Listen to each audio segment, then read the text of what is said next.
Este congreso en el que tú te vas a afrontar, de alguna manera vas a tener que tener una capacidad y un manejo, sí, de negociación política y un grupo de gente que te acompaña, en especial tus vicepresidentes. Porque no, en la situación tú sabes que puedes estar tú y sube Pedro Cateriano o la otra señora que te acompaña.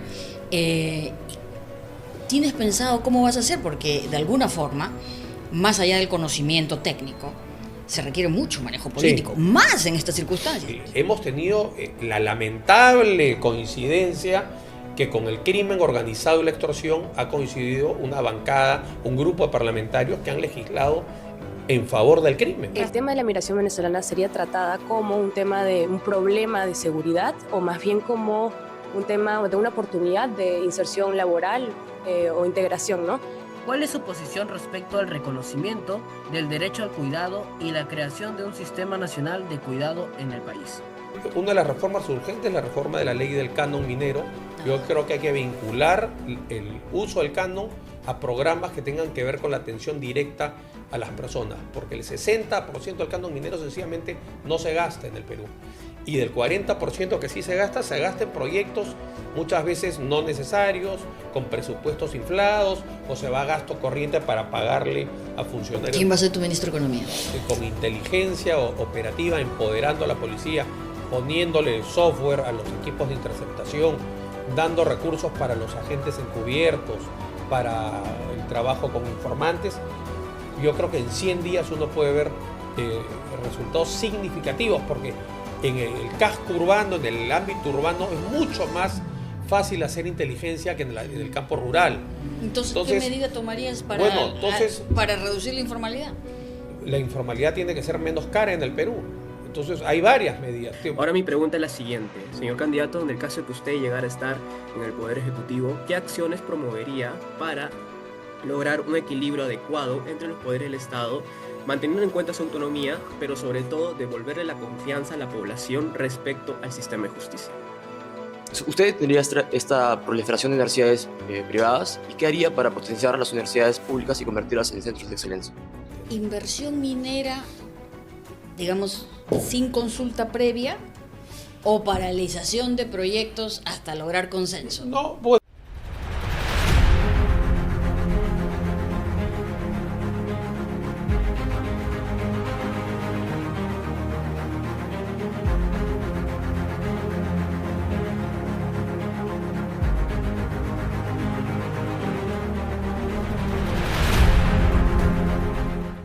Hola, ¿qué tal? Muy buenas tardes. Esto es Candidatos al Aula. Yo soy Karen López Tello y les doy nuevamente la bienvenida a este programa que ya tiene 8 ediciones donde vienen participando candidatos, hoy oficialmente precandidatos, y el día de hoy tenemos un candidato que nos da gusto recibirlo. Había estado viajando mucho por el país y felizmente ahora ya hemos podido lograr que nos acompañe. Ahora les presento a Rafael Belaunde. Rafael, buenos días. Buenos días, Karen, gracias por la invitación, un gusto estar acá. Gracias. Ahora voy a pasar a invitar a los jóvenes que nos acompañan. Por favor. Hola, ¿qué tal? Soy Sofía García, estudio Relaciones Internacionales en la Católica. Hola. Y con el micrófono, please. No te preocupes. Hola, ¿qué tal? Soy Nadia Inés Sáenz Hinojosa, bachiller ya de la Universidad Nobel Winner. Hola Rafael, ¿qué tal? Un placer. Soy Diego Ibarra y estudio Derecho en la Católica. ¿Qué tal? Buenos días. Soy Renzo Polar, estudio Ciencias Políticas en la Católica. Un gusto, ¿qué tal? Mi nombre es Mariana Sosa, soy egresada de Relaciones Internacionales también de la misma universidad. Hola, ¿qué tal? Buenos días. Soy Alonso Boyanca, estudiante de Ingeniería Mecánica también en la Católica. Listo. Súper. Quiero saludar de manera especial a los jóvenes que nos acompañan y han venido esperándonos desde las 9:30 de la mañana. Tenemos a las universidades Federico Villaverreal, San Marcos, Católica, UNSA, la UNC de Cajamarca, la UTEC, la UPT de Tacna, UNCP de Junín, la Científica del Sur, la UNT, la Pacífico, la UPC, y son ya 3, 6, 9, 12 regiones que nos acompañan: Lima, Tacna, Huancayo, Huánuco, Huaraz, Arequipa y Cajamarca. Después continúo. Les quiero agradecer especialmente por acompañarnos nuevamente en esta nueva edición. Vamos a tratar de ser más ejecutivos, aunque en realidad queremos conocer al candidato, así que gracias por el tiempo que le dedican a este programa. Queremos que los jóvenes se involucren en política. que los jóvenes se involucren en política, que conozcan más a los candidatos, porque en realidad votar, tener una buena elección va a generar cambios en el país y en especial en las próximas elecciones. Dicho eso, entonces, bueno, vamos a empezar con una pregunta que es más o menos el ABC. Conocerte, Rafael. Sí. Por favor, defínete, cuéntanos, explica tus motivaciones. A ver, soy economista, estudié economía en la Universidad de Lima. Me he dedicado básicamente al mundo empresarial. Tengo una empresa inmobiliaria. Hacemos desarrollos inmobiliarios básicamente en el interior del Perú. Urbanizaciones populares es básicamente nuestro segmento. Antes de eso trabajé muchos años, pero ya te estoy hablando hace 20 años, en Cofopri. He sido gerente de campo de Cofopri, titulando propiedades. Después tuve un paso por la Defensoría del Pueblo, también viendo el despliegue territorial de la Defensoría del Pueblo por todo el Perú. Y después ya, digamos, ahí terminó mi servicio público. Y después me fui a vivir a Cerro de Pasco, donde constituí una empresa de saneamiento, de gestión de tierras, de negociación. Y ahí viví varios años, como 7, y después ya la empresa fue creciendo, se fue diversificando y me he dedicado a la actividad básicamente empresarial. Tengo 50 años, estoy casado, tengo 3 hijos, mellizos de 11 años y una hija de 6. Bueno, y esa ha sido mi vida hasta incursionar pues en esta vorágine de la política, que es, digamos, en la época universitaria yo participé activamente en las marchas contra el gobierno de Fujimori, a partir del abuso que se cometió contra los miembros del Tribunal Constitucional. Entonces sí tuve una aproximación e interés político desde joven. Mi abuelo, bueno, era el arquitecto Fernando Belaúnde, presidente 2 veces del Perú. Entonces, claro, vengo de una familia vinculada a la política, más que a los negocios, pero yo he estado, digamos, básicamente centrado en la actividad privada, ¿no? Y yo creo que así como en el 90 el desafío para la democracia en el Perú era muy grave. En los años 90 había esta nube gris, pues, ¿no? La democracia peruana.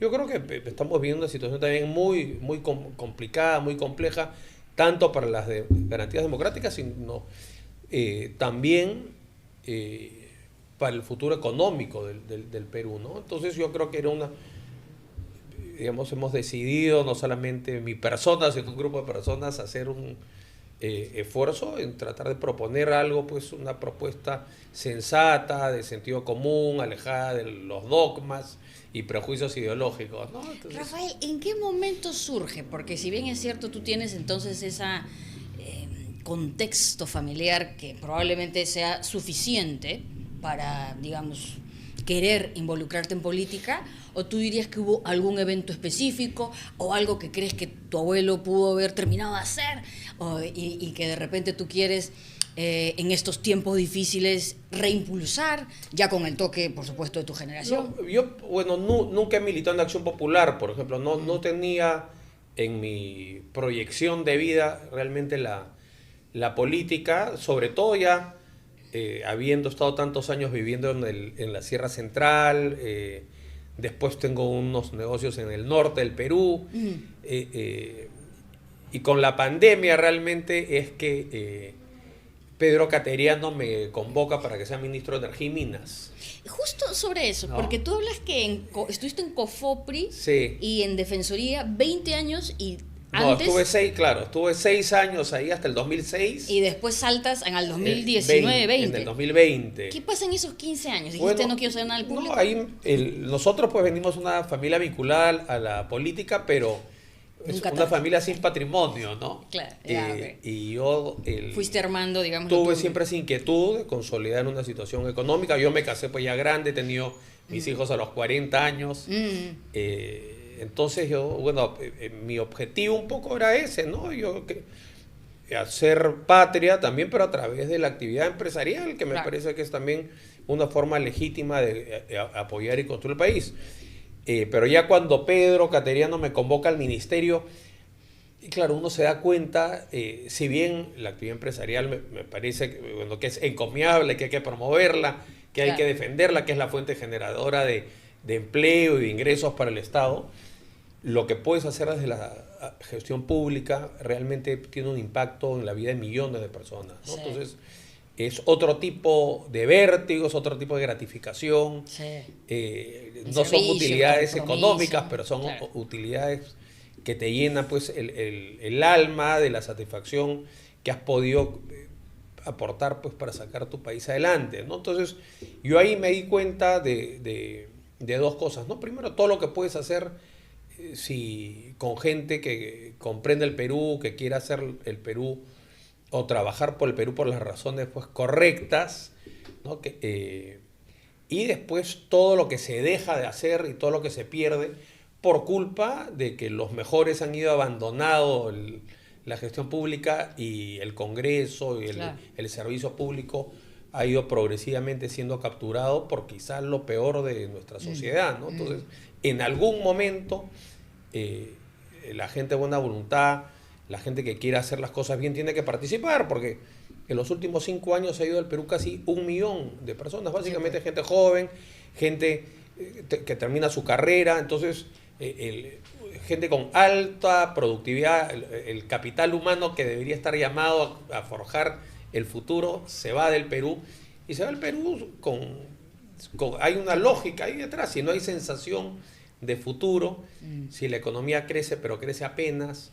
¿Tú dirías ¿no? que ese breve paso por el ministerio te hizo ya pensar, ahora Sí. quiero iniciar un partido? ¿Coincidió por ahí los tiempos? Bueno, me hizo darme cuenta, digamos, que, por ejemplo, a mí me llamó la atención el tema de las plantas de oxígeno, ¿no? Las mineras, Southern, por ejemplo, quería donar una planta con una enorme capacidad y por prejuicios ideológicos el Estado no aceptaba la donación, ¿no? Lo mismo en Toromocho, es decir, había voluntad del sector, porque las operaciones mineras tienen los campamentos mineros a gran altitud, a 5.000 metros, 4.800 metros, todas tienen plantas de oxígeno para tener balones de oxígeno para el personal que visita el Lima, en fin. Ya, ¿no? pero eso habrá sido en la primera ola, porque en la no, segunda ya era otra lógica. pero no había pues la voluntad, ¿no? Entonces, ¿cómo O la gestión los suficiente. prejuicios ideológicos, el daño que le han hecho al Perú, ¿no? Y no solamente ahí,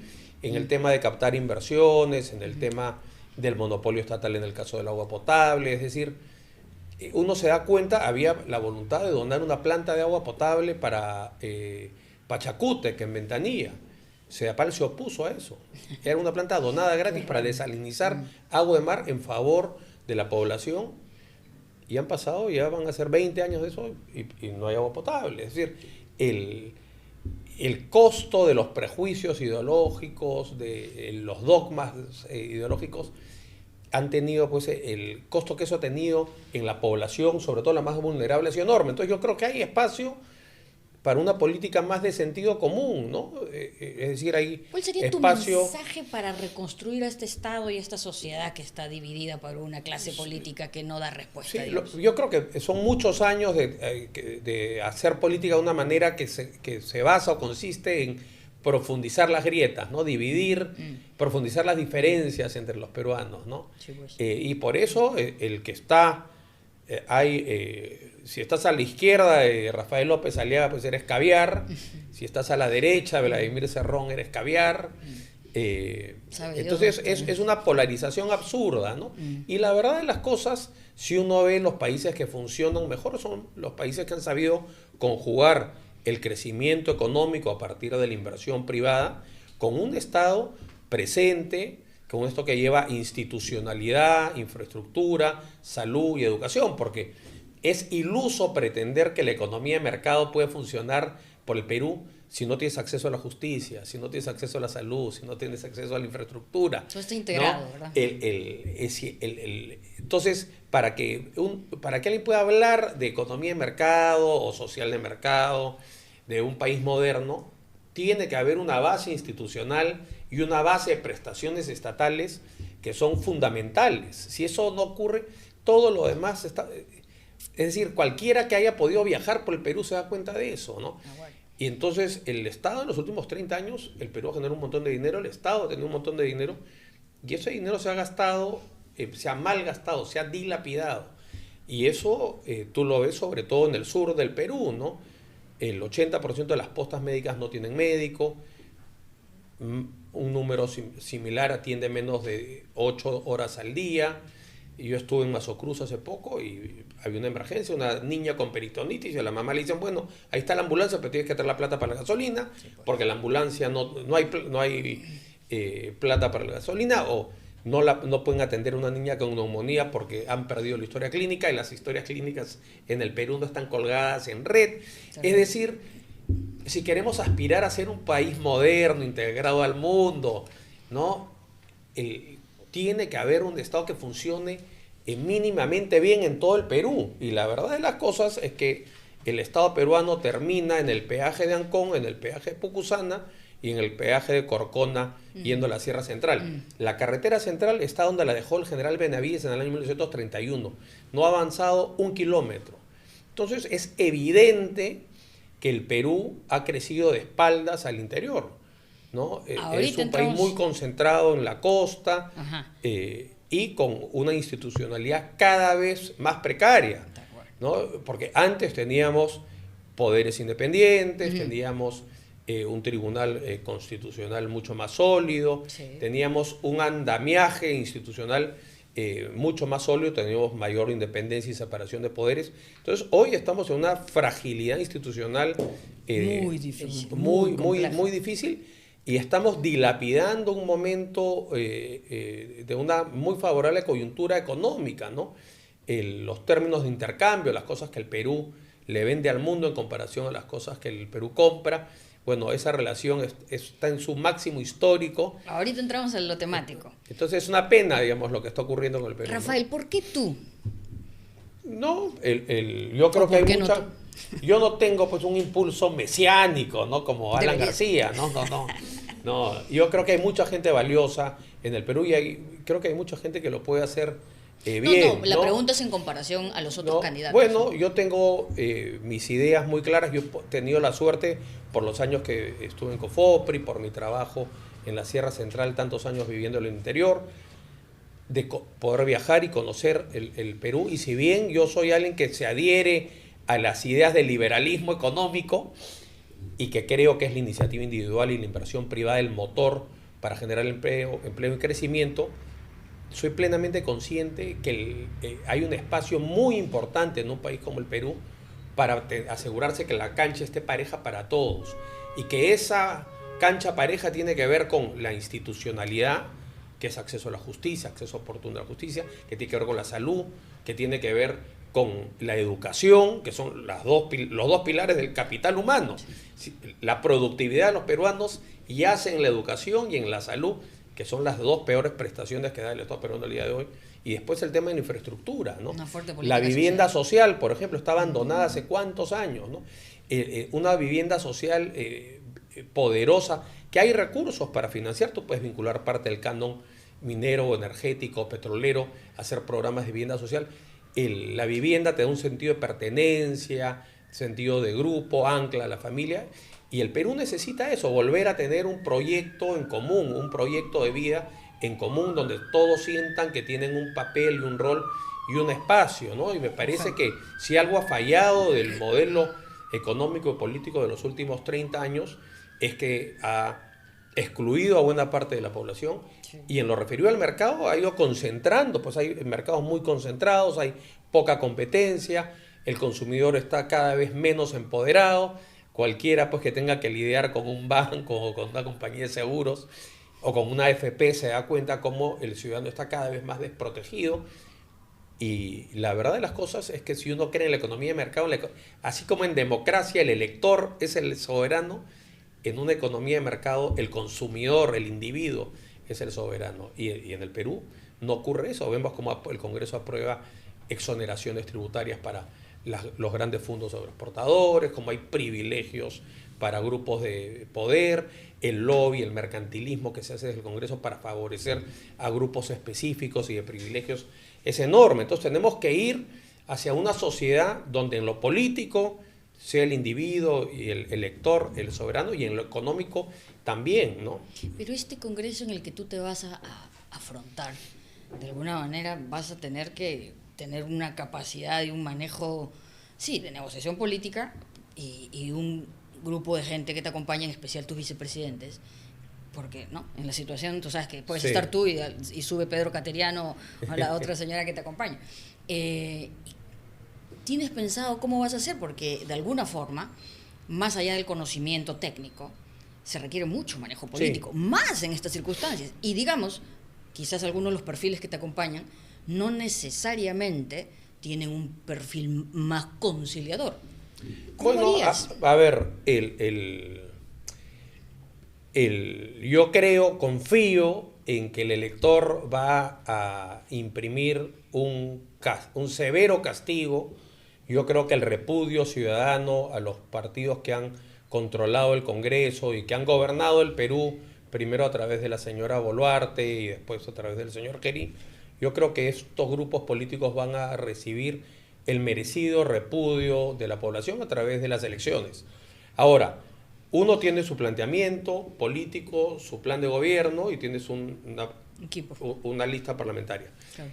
Entonces, ahí el elector te puede dar un mandato claro. Si tienes un mandato claro, tienes la bancada para hacer las modificaciones constitucionales, las modificaciones legales, y no tienes problema. Si no tienes ese mandato, tienes que hacer lo que se hace en toda democracia, que es construir tu grupo de gobierno, y eso implica tender puentes, eso implica renunciar también a tus posiciones maximalistas en algunos temas, de repente incorporar una agenda social más agresiva, de repente ser menos conservador o menos severo en reducir el déficit, que es uno de los temas que hay que hacer. Entonces, digamos, una alianza de gobierno y no solo electoral. Porque, bueno, en este caso no hay electoral, pero sería una alianza de gobierno con quienes, digamos, apoyen estas ideas democráticas. Que hay que tener unos denominadores comunes básicos que creo que tienen que ver con el crecimiento de la economía a partir de la inversión y también con una nutrida agenda social, que es lo que ha estado postergado. Yo creo que en torno a eso sí es posible.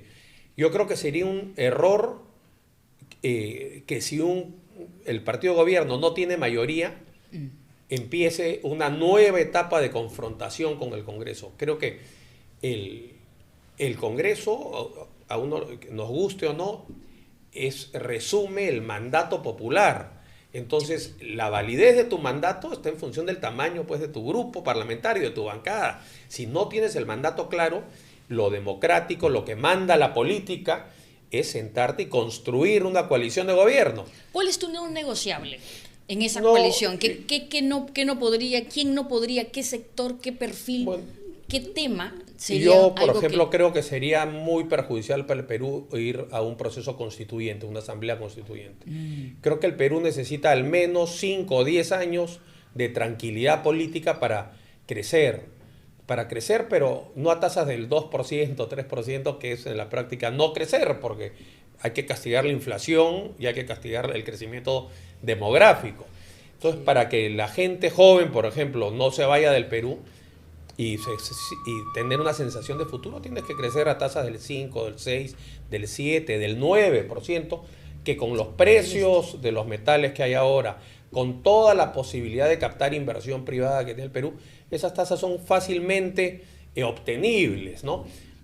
Por ejemplo, uno ve esta dicotomía, ¿no? El primer gobierno de Alan García, que fue una calamidad, y el segundo, un poco por temor a eso, se dedicó solo en la inversión y el crecimiento, pero no quiso hacer ninguna reforma, ¿no? Entonces, yo creo que lo que falta ahí es crecer, sí, pero entender que el crecimiento tiene que estar en servicio de la gente y no al revés, ¿no? El crecimiento económico por sí mismo no significa nada. El número macro. El crecimiento tiene que traducirse en postas médicas donde tengan un ecógrafo, donde puedan hacerle un examen de próstata a un señor, o de cuello uterino a una señora, o tener las historias clínicas en línea, o colegios con mejores condiciones. La mitad de los colegios en el Perú no tienen agua ni desagüe, ¿no? Entonces, hay que recuperar, digamos, esa institucionalidad que nos convierta en un país más cohesionado, ¿no?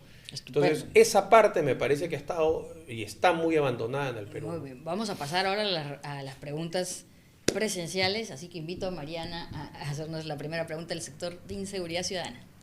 Sí, así es. Buenas tardes, señor Belaunde. Bueno, mi pregunta va dirigida porque muchísimos peruanos piensan que el tema de la migración venezolana es un tema de seguridad, ¿no? Y hay un grupo mucho más pequeño que piensa que es un tema de derechos humanos. Entonces, en un eventual gobierno suyo, el tema de la migración venezolana sería tratada como un tema de un problema de seguridad o más bien como un tema de una oportunidad de inserción laboral o integración, ¿no? Quiero saber dónde está esa línea entre el control migratorio y el respeto por los derechos humanos.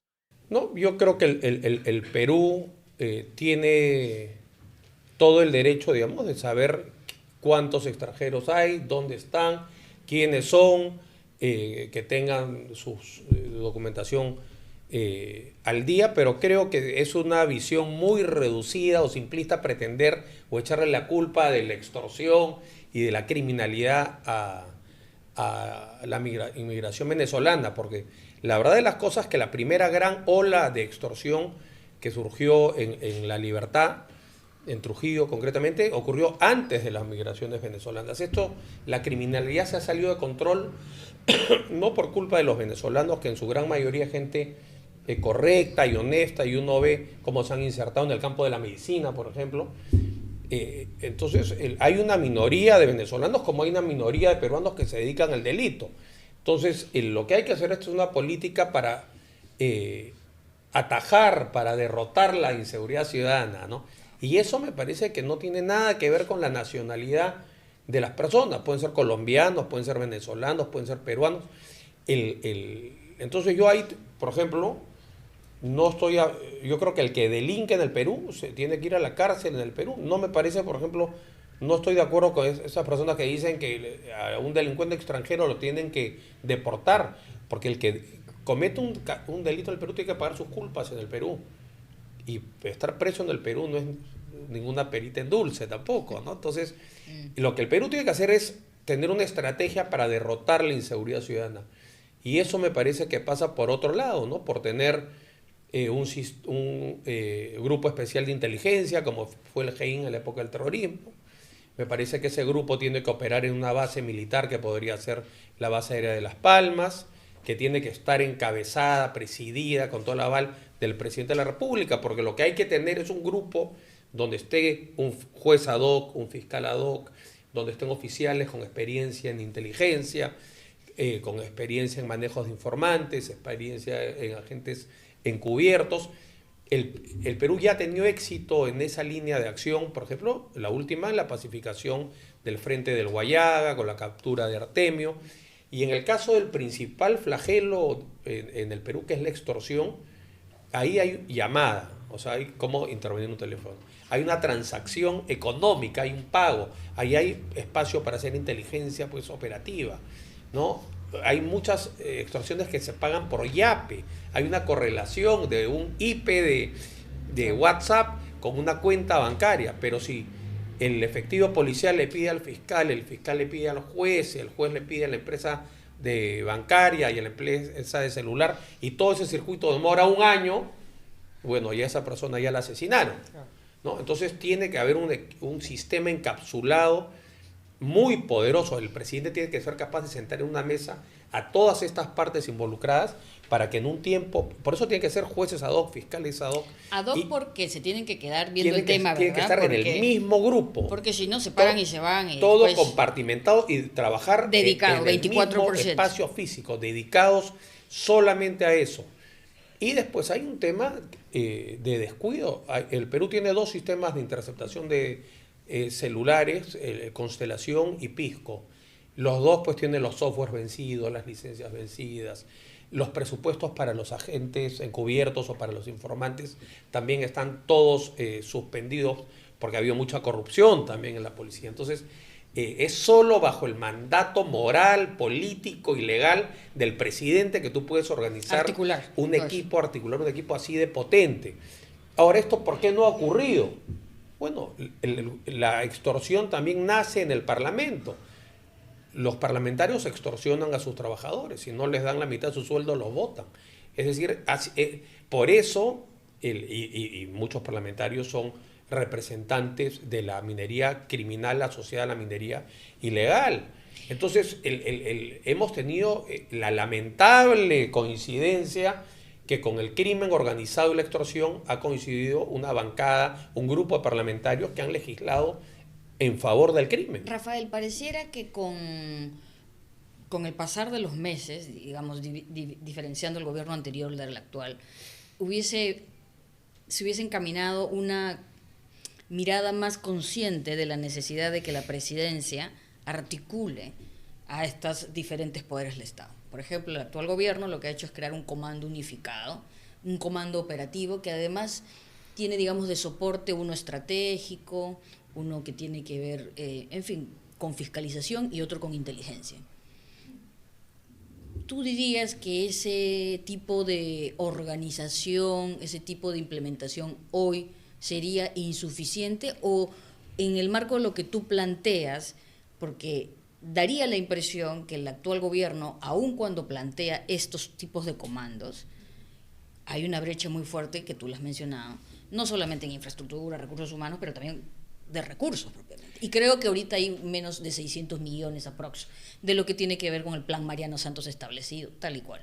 Quiero decir, ¿cómo harías tú para que ese comando que tú planteas sea diferente? Y segundo, porque tú vas a ingresar cuando ya naturalmente el presupuesto ya está destinado para el próximo año, pero como tú bien dices, hasta que nuevamente recibas presupuesto, ¿qué harías? ¿Qué medida podrías rapidito implementar con algún actor de interés, estoy hablando de otros países, o qué actor crees tú que podría generar mayor presupuesto? ¿Cómo redistribuirías? ¿Qué harías?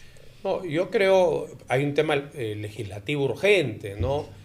Hoy, por ejemplo, si a una camioneta le intervienen y está cargada de explosivos y el chofer tiene su papel que dice reinfo, a esa persona no la pueden detener y esos explosivos no los pueden incautar. Y si tú ves los atentados que han ocurrido en Trujillo a varias viviendas extorsionadas, que las han dinamitado, son explosivos que vienen de Patás. Sí. Entonces tiene que haber una reforma legal para poder combatir la criminalidad que está asociada a la minería ilegal, sobre todo la de Patás, que ha generado un mercado negro de explosivos que se usan para la extorsión. Después hay que desbaratar las leyes que le facilitan la vida a las organizaciones criminales, sobre todo la de los allanamientos y de cerraje, ¿no? Siguiendo lo que dices, facultades legislativas, un plan de los 100 hay primeros que pedir días, facultades, pero llamar a los... Hoy para que la policía allane una vivienda de un secuestrador, de un extorsionador, tiene que sacar previa cita, como si fueses a comprar una casa. Entonces esto ya linda con la ridiculez, ¿no? Y después es muy importante la constitución de este grupo especial de inteligencia, porque, por ejemplo, en el caso del Frente del Guayaga, la DEA colaboró mucho y la DEA capacitó a un grupo de oficiales. ¿Y qué hacía la DEA para capacitarlos? Los elegía por sus calificaciones, por su experiencia, pero después al polígrafo, sistemáticamente, porque claro, la DEA no iba a capacitar a un policía que después termine chueco. Entonces, hay esas técnicas del polígrafo, de asegurarse, porque tienes que tener un grupo que esté muy blindado, encapsulado, separado del mundo exterior, para que la gente se sienta con confianza de denunciar. También, porque hoy tú te vas a la comisaría, pones una denuncia y el extorsionador se entera antes que el fiscal que la víctima ha ido a la comisaría a denunciar. Sí. Entonces, es una reforma, pero solamente puede ser posible bajo el liderazgo de quien preside la nación. Y eso me parece que era imposible en el caso de la señora Boluarte, que coleccionaba pues relojes y pulseras de oro de sus amigos los Waikis. Y ¿no? Un primer ministro fuerte también, ¿no? Conocedor de la gestión. Conocedor, que no tenga rabo de paja, ¿no? De una trayectoria democrática y una conducta civil pues intachable, ¿no? Volveremos a inseguridad con toda seguridad. Vamos con Brando Paico, que nos va a comentar acerca de género y poblaciones vulnerables. Buenas tardes, Brandon. Buenas tardes, ¿se me puede escuchar? Sí, Brandon, adelante. Ok, primero darle la bienvenida a Rafael. Gracias. Bueno, mi pregunta va en este sentido. Uno de los ámbitos donde la brecha de género se mantiene con mayor fuerza es en el de las tareas del cuidado. En el Perú Según datos del IEP, el 82% de las mujeres asume labores de cuidado en el hogar, lo que limita sus oportunidades de desarrollo profesional y las somete a la denominada doble jornada. Frente a esta realidad, ¿cuál es su posición respecto al reconocimiento del derecho al cuidado y la creación de un sistema nacional de cuidado en el país? Bueno, a ver, el tema de la brecha es bien importante porque en un país donde el 80% de la población laboral es informal, existe una enorme brecha salarial entre mujeres y hombres, ¿no? Te estoy hablando del promedio, ¿no? Yo ya la vez pasada me metí en un problema con esto del sueldo mínimo, pero el hecho concreto es que el sueldo promedio del Perú es 2.100 soles, es decir, el gerente de la minera más grande y el peón de un campo agrícola en la sierra informal, si sacas ese promedio es 2.100 soles. Las mujeres ganan 1.700 en promedio y los hombres 2.400. Entonces hay una enorme brecha salarial producto de la enorme informalidad, porque la definición misma de la informalidad hace que es imposible fiscalizar las condiciones laborales, los que ganan los hombres versus los que ganan las mujeres. Entonces ese es un tema. Y yo creo que el tema de los cuidados, lo que no puede haber es un sesgo, ¿no? Si tú generas un sesgo que abarata contratar mujeres frente a hombres o hombres frente a mujeres, vas a empezar a tener estas brechas. Pero lo fundamental es poner que emerja la economía hacia un mercado formal más grande, porque la informalidad es por definición la desprotección de todo trabajador, y ahí es donde se empiezan a dar estas diferencias tan grandes. El Perú en ese sentido debe tener una de las brechas salariales por género más grandes de América del Sur, ¿no? Gracias. Vamos a pasar a la siguiente pregunta y nos acompaña ahora José Fernández, el tema de salud. José, bienvenido.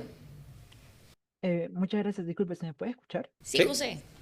Ah, ya, perfecto. Muy buenos días, bueno, ya buenas tardes, Si puedes señor un poquito candidato. más alto hablar, Ah, estupendo. ya. Ahora sí se me escucha Gracias. mejor. Ya. Sí, sí. Ya. Bueno, ante todo, agradecerle por su presencia en este espacio y disculpe por no prender mi cámara, pero mi dispositivo ahorita no lo permite, ¿no? Pero bueno, he podido revisar algunas intervenciones de su candidato a vicepresidente, Pedro Cateriano, y propuestas en sus páginas de redes sociales donde se abordan pues temas de seguridad ciudadana, la lucha contra la corrupción, pero sin embargo he notado que se hace muy poco énfasis en un tema fundamental que es el tema del sector de salud, ¿no? Es importante esto porque un niño o adolescente que no puede acceder a servicios de salud adecuados no podrá estudiar bien, y un adulto que no goza de buena salud no podrá trabajar ni sostener a su familia. Entonces, uno no puede hablar de crecimiento y productividad si antes no se habla de salud, como comentó incluso usted, ¿no? En esta entrevista. Entonces, en ese sentido, quisiera ser específico en un problema que persiste desde hace años, que es la anemia infantil, ¿no? Según el CEPLAN, por ejemplo, en el 2024, el índice de prevalencia de anemia en niños entre 6 a 35 meses es de más del 43.7%, lo que genera desigualdad por su impacto en el desarrollo cognitivo y en el futuro de estas generaciones como tal, ¿no? Entonces, mi pregunta es, ¿qué propuestas concretas plantea su partido para enfrentar esta problemática estructural de la salud y en particular para reducir los índices de anemia infantil a nivel nacional? Bueno, nosotros tenemos un capítulo vinculado al tema de la salud, porque como dijiste y dije yo hace un momento, la salud y la educación están en el centro de la productividad de los peruanos, ¿no? Si queremos ser una economía moderna y próspera, los peruanos tienen que tener mayor productividad. Hay una alta correlación entre mayor productividad y mayor niveles de ingresos, ¿no? Entonces, para poder tener digamos, no basta con... La base es la salud y después viene la educación, pero esos son los componentes centrales. Nosotros, en nuestro capítulo de salud y como vocera en temas de salud, está Indira Oropesa, que es una persona con mucha experiencia, con propuestas muy claras en el tema de salud. hemos viajado y estamos viajando mucho con ella en ese sentido. Pero nosotros la idea que tenemos es, el primer esfuerzo tiene que estar en atender el primer nivel de salud, es decir, las postas médicas y los centros médicos básicos, ¿no? Porque ahí es donde se atiende el grueso de la población, y si uno pudiese atajar las enfermedades complejas con diagnósticos tempranos ahí, no solamente mejoras la prognosis de la enfermedad de la gente, sino que le reduces también un costo enorme a la persona y al Estado, porque lo que ocurre es que si en una posta no te pueden hacer un examen básico de cuello uterino o de cáncer de próstata o de alguna enfermedad elemental, y es recién cuando has llegado después de un año a un hospital donde te lo detectan, la prognosis de esa enfermedad pues es mucho más compleja. Entonces hay que hacer un esfuerzo en los niveles, en el nivel primario de la salud, ¿no? Y ahí hay mucho que se puede avanzar en temas de teniendo las historias clínicas en red, convenios, ahora está Starlink, que te permite tener pues a todas las postas conectadas, te permite tener un sistema interconectado de inventarios, porque el Estado pues es un muy mal comprador, no obstante es el gran operador del mercado de salud, compra muy mal, compra en exceso cosas que tiene que botar a la basura porque se vencen, y compra muy pocas cosas, y al final hay escasez de medicinas que son fundamentales para la salud, porque el manejo de inventarios en el Perú, del sector salud, es muy malo. Entonces, el tema de salud tiene dos dimensiones. Uno, la infraestructura física. La infraestructura física de las postas, que están mal equipadas, no hay radiógrafos, por ejemplo. Yo tengo un hotel en el norte del Perú, en Contralmirante Villar. Si alguien se rompe el brazo ahí, va a la posta, no hay un radiógrafo. Se tiene que ir a Tumbes. Mi hermano vive en Tumbes hace 18 años, ha tenido, igual que yo, mellizas. Se tuvo que ir a Piura porque no había incubadora en Tumbes. Entonces, ni qué decir, bueno, lo que vimos en las pandemias, ¿no? Un estado que no tenía ni 100 camas UCI. Entonces, por eso es importante reflexionar cuando Petroperú pide pues 5.000 millones de dólares, o le han dado 20.000 millones de soles en los últimos 8 años, y hay estas asimetrías, ¿no? Yo he estado en Mazocruz, sencillamente la posta no tiene médico. Rafael, pero tú hablas permíteme, José, un ratito. Tú hablas de la necesidad de la primera línea, digamos, ¿no? Las postas. Sí. Pero también hablas de poner al centro al consumidor. Entonces, imaginemos un caso muy concreto, las 4 cuencas, donde no hay acceso a ningún servicio mínimo, ya ni agua, ni postas. Imagínate en un lugar similar, muchos en el Perú. ¿Cómo harías tú para, digamos, hablando muy concretamente, muy rápidamente, para apalancar recursos de pronto con las empresas que están en esas zonas? Sí. ¿Lo harías? ¿Tendrías alguna iniciativa? Por ejemplo, Antamina, considerando que el Estado va a demorar en llegar o tiene toda esta debilidad institucional actual. Es un problema complejo. Antamina, por ejemplo, ha inaugurado 6 hospitales en Ancash, ¿no? Modernos, con todo. Y lamentablemente solamente pueden operar las emergencias porque no hay neurólogos, no hay cirujanos, es decir, también hay un déficit de profesionales. Es todo un circuito pues que ha estado muy desatendido. Entonces, el Perú, evidentemente, pues tendría que tener un hospital de alta complejidad en Piura, un hospital de alta complejidad en Puno, el INCOR tendría que estar también descentralizado en varias localidades. Pero hay cosas que sí se pueden hacer rápidamente, ¿no? Uno, destrabar los 3.500 millones de soles que están paralizados por la Contraloría, por malos proyectos en la construcción de los hospitales, el Hospital Lorena del Cusco, el Hospital de Satipo, todo paralizado por culpa de la corrupción. Es decir, por culpa de la gente que ha asaltado la política. Entonces, yo creo que si uno corrige esa parte, ya va a haber un alivio. Es decir, que los recursos no estén paralizados, sino estén funcionando. En el caso del Hospital de Satipo, está paralizado desde el año 2019 y ya la Contraloría, con sus ingenieros, han dicho que hay que demoler y los 100 y pico millones de soles que ya se gastaron ahí se van a ir a la basura. Entonces, hay una parte que tiene que ver con las personas que conducen el Estado peruano. Y el tema de la anemia pues es inexplicable, es imperdonable, ¿no? Más de la mitad o cerca de la mitad de los niños de menos de 36 meses viven con anemia. y esa gente que va a estar condenada de por vida, porque son los años donde tienen que generar todo su potencial, ¿no? Pero ahí tendrás que fortalecer los programas sociales, llevar... Pero hay pues recursos, hay recursos. ¿Cómo? Por ejemplo, yo creo que hay que vincular, una de las reformas urgentes es la reforma de la ley del canon minero. Yo creo que hay que vincular el uso del canon a programas que tengan que ver con la atención directa a las personas, porque el 60% del canon minero sencillamente no se gasta en el Perú.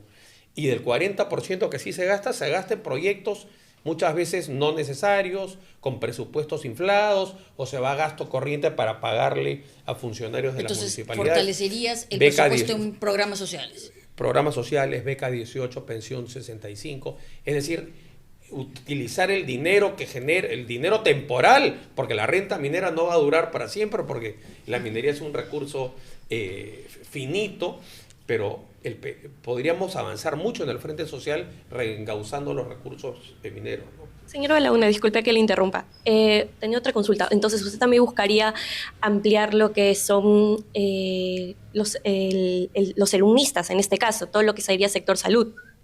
Bueno, claro, ¿qué es lo que ocurre? La mitad de las postas médicas en el Perú no tienen médico, ¿no? Eso es una primera brecha. Después yo creo que hay que hacer más fácil homologar títulos de extranjeros en el Perú, en el campo de la medicina también, ¿no? Disculpe que le interrumpa, y en este caso abrir quizás más vacantes para los alumnistas. No, yo creo que todo eso se tiene que hacer. Es algo que buscaría. En la posta, por ejemplo, que yo frecuento contra el Almirante Villar, hay serumistas, y porque no hay un médico con una especialidad. Y eso es en la costa, pero en gran parte del Perú funciona así. Pero no solamente el tema de los serumistas, ¿no? Hay que tener mínimamente... ¿Pero entonces sí o entonces no? No, entonces por supuesto que sí. Lo que hay que asegurar son los recursos, y la verdad de las cosas es que, como en cualquier emprendimiento de la vida, el Perú está sujeto a una restricción presupuestal, ¿no? Entonces, la prioridad, ¿a qué le va a dar prioridad el Estado, ¿no?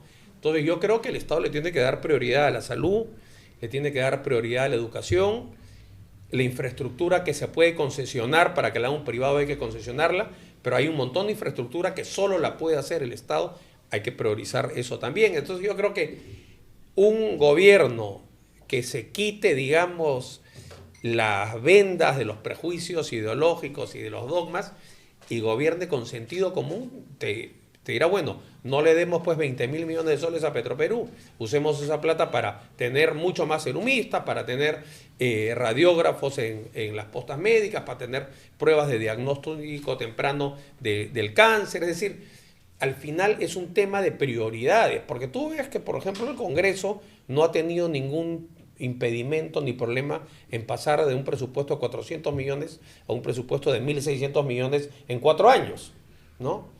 Vamos a comprarle ahora, no se sabe si a Brasil o a Suecia, 3.500 millones de dólares en aviones. Entonces, el problema del Perú no ha sido un problema de dinero, es un problema de la gente que ha conducido el Perú y a prioridades que han estado mal priorizadas, vale la redundancia, otorgándole beneficios y ventajas tributarias a sectores que no los necesitan y dejando en el abandono a la población más vulnerable, ¿no? ¿Quién va a ser tu ministro de Economía? Bueno, a mí me gusta, por ejemplo, Waldo Mendoza, ¿no? Pero habría que persuadirlo, ¿no? Él creo que es alguien que, primero, que es muy sólido, fiscalmente entiende la importancia de tener un gobierno que maneje sus cuentas fiscales en orden, pero es alguien que ha vivido, ha nacido y ha conocido pues las profundas diferencias y asimetrías del Perú profundo, ¿no? Yo creo que eso para un ministro de Economía es fundamental, ¿no? Entender lo complejo y difícil y lo injusto que es el Perú en muchas partes, ¿no? Entonces, saber conjugar esas dos variables me parece muy importante, y me parece que el profesor Mendoza las sintetiza perfectamente, ¿no? Justo sobre eso nos viene a preguntar, sobre el tema de economía, nos viene a preguntar Franco Silva. Según encuestas empresariales del CADE 2025, el principal obstáculo para la inversión privada no es la política, sino la inseguridad y la delincuencia, 79%. El crecimiento del PBI depende de revertir esto. ¿Cuáles serían, Rafael, tus 3 medidas concretas e inmediatas en tus 100 primeros días de gobierno para combatir la criminalidad y restaurar la confianza empresarial para que el capital privado vuelva a invertir significativamente en el país? Gracias, Franco. A ver, en la parte, dicen pues no hay nada más cobarde que $1 millón, ¿no? Cuando la cosa se pone picante, la plata se va, primero el dueño de la plata se va después. Y eso ha pasado en el Perú, ¿no? Hemos tenido en los últimos años una fuga de capitales de algo así como $18 mil millones, un hecho sin precedentes en la historia republicana, ¿no? Hay que dar el Perú tiene que ser un país serio, ¿no? Un país que respeta sus contratos, no que regala las cosas, porque, por ejemplo, los contratos ley que han estado bajo también severo escrutinio, el contrato ley me parece que es una buena idea porque es un documento que dice el Estado va a honrar los términos contractuales que estamos firmando. Si viene una empresa que va a invertir $10 mil millones, lo mínimo que te va a pedir, oye, las condiciones que estamos pactando necesito que duren a lo largo de mi inversión. Pero el tema ha sido siempre la corrupción, ¿no? Si esos contratos están hechos corruptamente, ahí vienen los intereses lesivos para el Estado peruano, ¿no? Entonces, tiene que haber un gobierno que sea muy claro en dar garantías, que cumpla su palabra, que no viole los contratos, que respete los acuerdos internacionales. Por eso yo soy partidario que el Perú esté plenamente integrado a todos los fueros internacionales, ¿no? Porque siendo parte de la comunidad internacional al Perú le ha ido bien y le va a ir bien, y la seguridad jurídica es fundamental para recibir la inversión. Y el Perú está lleno de posibilidades, solo el déficit de infraestructura es de como $150 mil millones, es decir, esa enorme brecha es a su vez una enorme fuente y posibilidad para poder captar inversión. Entonces necesitamos reglas de juego claras, una clase política decente y no decadente, que no esté cambiando las reglas de juego o favoreciendo grupos de interés particulares. Y todo eso esa parte está en manos de los electores al momento de ir a las urnas, ¿no?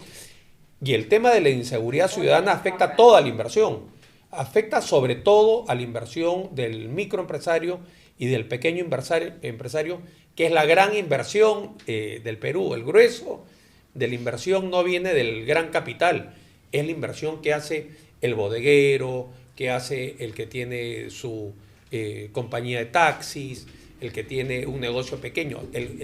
La gran inversión y el gran generador de empleo en el Perú está en el micro y pequeño empresario.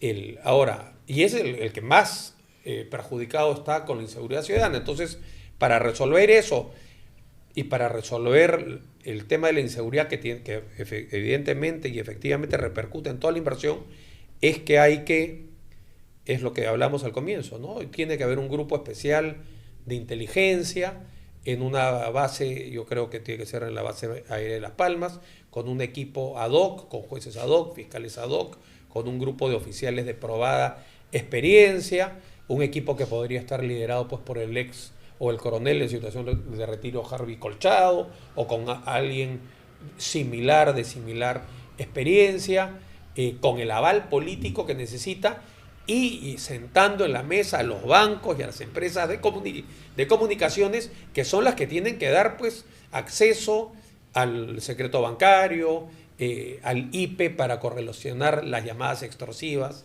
con el titular de los teléfonos. Es decir, claro, y eso sería como... Esa es toda una cadena, pero yo creo que esa tiene que ser la prioridad pero mediano de la acción plazo, del gobierno. Porque claro, la inteligencia va a tomar naturalmente, mira, porque es lo que requiere, o sea, pero mira, no es de un día para otro. Estas orquestas que extorsionan recurrentemente, ¿no? ¿Cómo sería en ese caso? Tú podrías tener, uno de los músicos podría ser un infiltrado de la policía, un agente ¿Cómo harías del gobierno. con los buses? Y esa persona es la que hace la negociación. Y es decir, tú podrías tener que un agente encubierto sea el que negocia con el extorsionador. Si y si tienes acceso al teléfono extorsivo, también puedes geocalizar de dónde es la llamada, ¿no? Y después está el tema que todas las llamadas, o el grueso de las llamadas extorsivas, las hacen desde los penales, porque hemos sido incapaces como país de tener sistemas de bloqueo de señal celular Yo estuve en el Milagro hace poco, en el penal del Milagro en Trujillo. Claro, tú vas a una hora cualquiera y por lo general no hay señal, ¿no? Quiso volar un dron, también está bloqueado, no deja. Pero ¿qué es lo que ocurre? De repente a las 11 de la noche se apagan los enchufes y se dan las llamadas. Hay un enorme componente de corrupción, ¿no? Entonces, yo por eso creo que tienen que haber también un esfuerzo de construir penales de máxima seguridad donde poner a los extorsionadores, a los sicarios, a estos delitos que son la fuente del alto porcentaje de la Pero en criminalidad, el día a día, ¿no? En el día a día, si hoy tuvieses que dar una solución al paro de transportistas por las extorsiones que están habiendo y digamos esta legítima protesta que tienen ante esto Sí. que les duele, que nos No, duele como país. Yo creo que con inteligencia operativa, empoderando a la policía, poniéndole software a los equipos de interceptación, dando recursos para los agentes encubiertos, para el trabajo con informantes, yo creo que en 100 días uno puede ver resultados significativos, porque en el casco urbano, en el ámbito urbano, es mucho más fácil hacer inteligencia que en el campo rural. Entonces, el Perú, con toda la experiencia que ha tenido en la lucha contra el terrorismo y el narcotráfico, tiene oficiales de gran productividad y eficiencia ahí. Lo que es lamentable es que con el gobierno de Dina Boluarte a todos estos oficiales, como también investigaban el crimen en el poder, los han ido pasando pues al retiro y sancionando sistemáticamente, ¿no? Vamos a pasar a la siguiente pregunta. ¿Qué tal, Rafael? Buenas tardes. No tiene que ver mucho con el tema, pero me gustaría saber tu sentir más que nada. Un partido político es mucho sus afiliados. En el año 2023, el Nobel, Mario Vargas Llosa, se afilió a tu partido, dándote su voto de voluntad. ¿Cómo se sintió en el partido? ¿Cómo te sentiste? ¿Qué se siente que para muchos el peruano más importante de la historia diga, yo confío en ti para las próximas elecciones? Bueno, fue una afiliación que fue, claro, un respaldo moral, ¿no? Él ya estaba muy mayor, no estaba pues con la salud al 100%, o sea, nunca fue una afiliación, digamos, como militante activo, ¿no? Pero nos llenó pues de orgullo, y yo soy una persona felizmente cercana a él, he podido compartir varios momentos con él, no, digamos, he sido su amigo íntimo, ¿no? Pero sí lo he podido conocer, conversar con él, intercambiar ideas del Perú, visiones del Perú, y fue para nosotros, pues, ha sido nuestro militante más ilustre, ¿no? Y yo creo que tiene un papel importante no solamente en el mundo de las letras, sino en el mundo de las ideas, ¿no? Él hizo una campaña trayendo, pues, el pensamiento del liberalismo económico, y claro, no ganó. Él hablaba del shock y del ajuste, y había otro candidato que decía, no, Fujimori, que yo soy el no shock y las no privatizaciones. Y la gente prefirió, claro, asustada con las ideas del ajuste económico, que al final era la única salida, eligió a Fujimori, que aplicó un shock pues, brutal, ¿no? Y las privatizaciones sin mayor control y que dieron inicio pues, a un periodo de mercantilismo y monopolios que ha perdurado hasta el día de hoy. Pero el Perú, buena parte de las ideas de la libertad, de la sensatez macroeconómica, de la modernidad, se la debe el Perú a Vargas Llosa, y yo creo que todos debemos de valorar el ejemplo de alguien que nunca tuvo temor ni reservas en decir lo que pensaba, a pesar del costo político que esto pueda tener, y a partir del costo en su profesión, digamos. Él fue en el fondo el precursor del boom latinoamericano, sí, en un movimiento donde ser escritor era casi sinónimo o era un deber ser de izquierda, ¿no? Y él rompe con la revolución cubana y es un crítico feroz, y él no le importó nunca el costo que eso podía tener en su carrera literaria, o ni pensaba, no, ya no me van a dar el premio Nobel porque me he peleado con la dictadura cubana. Es decir, él fue alguien siempre fiel a sus ideas, y las dijo y las explicó sin reservas, sin timidez ni limitaciones, al margen del costo político, personal o económico, profesional que esto pueda tener. Y yo creo que ese es un mensaje muy importante porque el Perú también tiene que recuperar el orgullo de hablar a voz alzada, no hablar a media voz con la cabeza agacha, ¿no? Tenemos que reivindicar algo que es muy arequipeño y muy del sur del Perú, ¿no? Que es una actitud rebelde, contestataria y hablar pues a todo pulmón por las cosas que uno considera justas, ¿no? Entonces yo creo que Vargas Llosa tiene para el Perú un espacio en la historia de las letras, pero también una historia y un valor en la historia de las ideas, ¿no?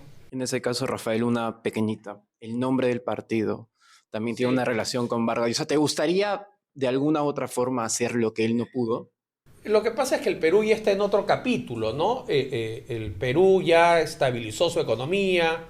El Perú del 90 es como el Perú de la Argentina de ahora, ¿no? El Perú tenía una enorme deuda, un enorme déficit fiscal, tenía una presión tributaria muy baja, la recaudación del Estado no llegaba ni a 4 puntos del PBI, no alcanzaba ni para pagar la planilla del sector público. Es decir, Vargas Llosa hizo su prédica liberal cuando el Perú tenía que hacer un enorme ajuste fiscal.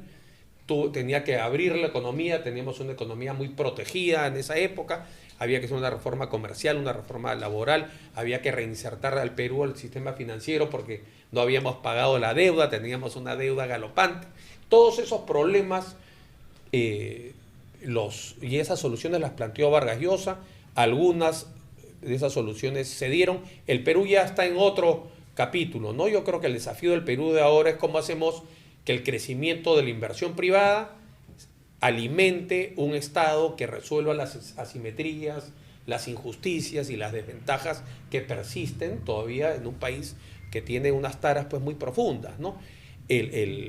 Pero yo creo que el mensaje de Vargas Llosa fue un mensaje que ha tenido una vigencia y evidentemente era muy pertinente en ese momento, pero hay cosas que se tienen que hacer ahora porque ya estamos en otro capítulo, ¿no? El Perú de hoy ya no es el Perú de los 90, ahora de lo que se trata es que el modelo de la iniciativa individual, del mercado y de la inversión funcione sobre todo para los más desfavorecidos, para los que están más alejados a los mercados. Hay que integrar, por ejemplo, el tema de la agroexportación. Los valles interandinos, todos podrían, hay sistemas para ventas cooperativizadas. Tú puedes insertar a millones de pequeños agricultores al boom agroexportador también, ¿no? El tema de todo el potencial que tiene la masificación del gas. No se ha querido masificar el gas por el sur del Perú. Esa es otra agenda pendiente, que son agendas que tienen que ver más con la gestión pública que con el mercado, ¿no? Porque, claro, una empresa privada te va a decir, oye, no puedo llevar pues el gas a Juliaca porque no me dan los números. Pero un país no es solamente una empresa, ¿no? Entonces, si bien yo creo que las ideas de Vargas Llosa fueron determinantes en reencauzar el Perú en la senda del crecimiento, hoy hay una agenda que tiene que ver más con encontrar el rol del Estado en que hacer menos imperfecto el sistema que hemos tenido, ¿no? Ok, muchas gracias. Buenas tardes, estimado Belaunde. Bueno, siguiendo la línea de lo que había comentado sobre el movimiento de libertad de Mario Vargas Llosa, en ese entonces obviamente el Perú no sabía lo que era claramente el liberalismo, porque estaba muy concentrado en Europa, Estados Unidos. Pero ahora los peruanos, 30 años después, sí sabemos mucho sobre el movimiento de libertad y también sobre las ideas neoliberales, política de democracia liberal. ¿Usted cree que el Perú debería optar por un liberalismo ahora cuando necesitamos tanto apoyo social, con respecto a todo lo que usted mencionaba sobre la seguridad?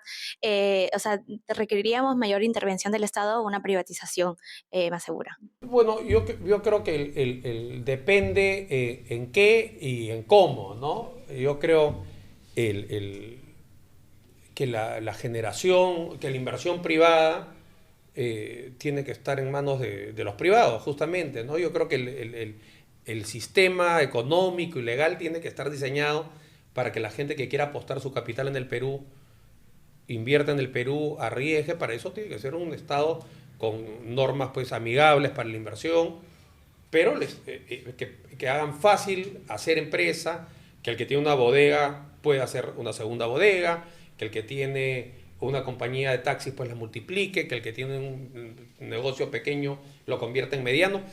un país amigable, solo generando riqueza vamos a reducir la pobreza. Es decir, es un tema en ese sentido sí aritmético. Tenemos que tener más riqueza para tener gente menos pobre, para generar más empleo. Pero es innegable que digamos, el Estado con toda esta actividad económica lo que tiene que hacer es recaudar impuestos.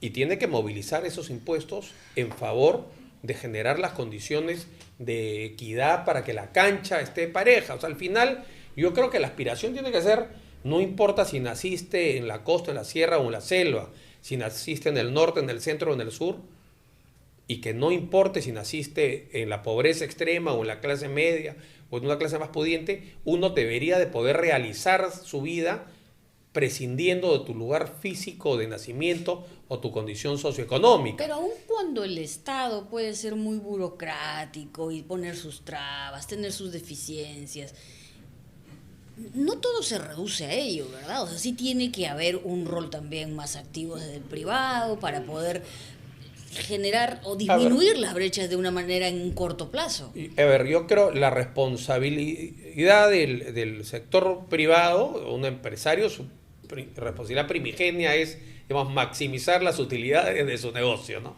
Sí, y al hacer eso surge Genera. una primera responsabilidad social. Les tienes que dar el 30% a la SUNAT.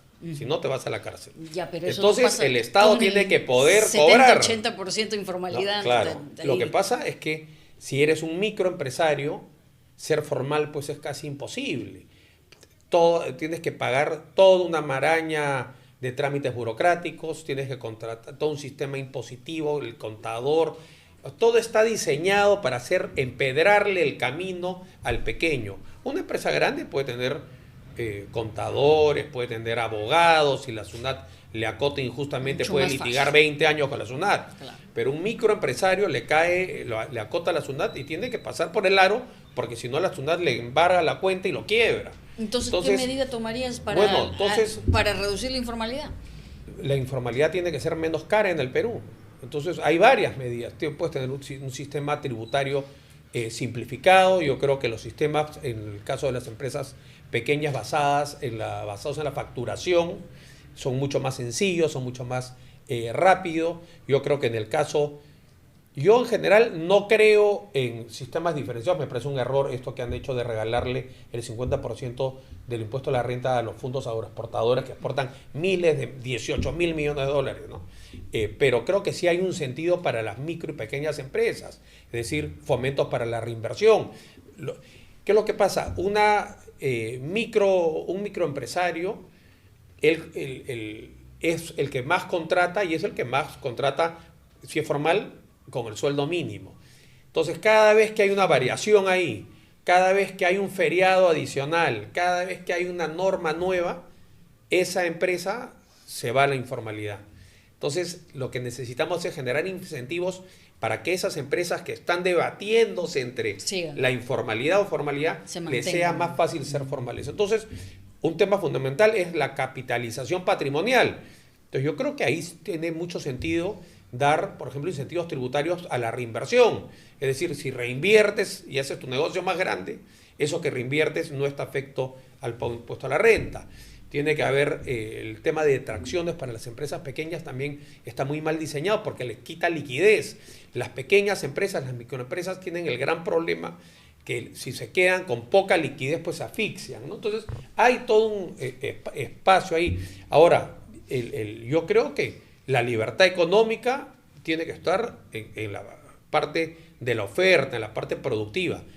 Pero eso no quiere decir que el Estado tenga que renunciar a sus recursos, a los recursos que le toca por ley, y a gastarlos sobre todo con eficiencia y priorizando bien.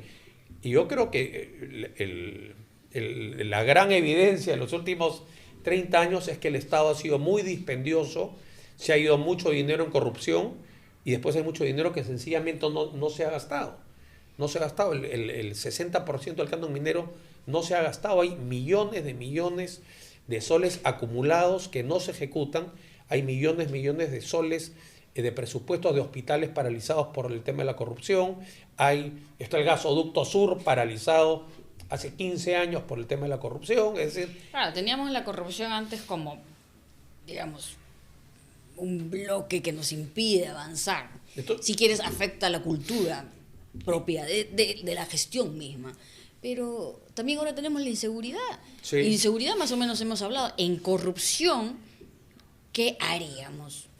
Y pasamos con Mariana, que tiene sí, una pero pregunta. a lo que quería también es que Sí. no son contrarios una economía liberal o promercado con un Estado presente y reduciendo las brechas, porque la acción del Estado tiene que constituir en asegurarse que el mercado pueda funcionar pues en Atalaya, en Mazocruz, en Chumbivilcas, y eso es infraestructura, eso es energía eléctrica, eso es gas, eso es salud, eso es educación, y esas prestaciones solamente las puede hacer ahí el Estado. Hoy tienes tu Contraloría General de la República, tienes a tus oficinas de integridad en todo el Poder Ejecutivo, y bueno, podemos ir abordando diferentes oficinas en los diferentes poderes del Estado.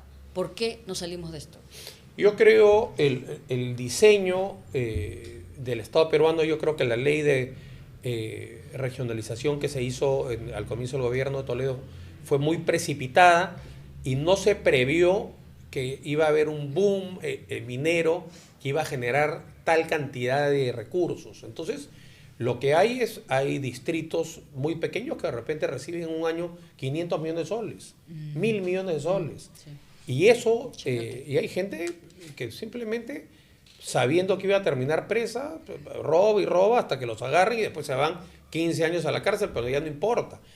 Eso explica la cantidad de funcionarios del gobierno central y de los gobiernos regionales que están presos y la cantidad de obras que están paralizadas por la corrupción. Traduciendo. Y eso está a todo nivel. Odebrecht, a un nivel de gobierno central, pero tú te vas a cualquier región y ves cuántos presidentes, gobernadores regionales presos, ¿qué quiere cuántos decir? alcaldes presos. Ajá.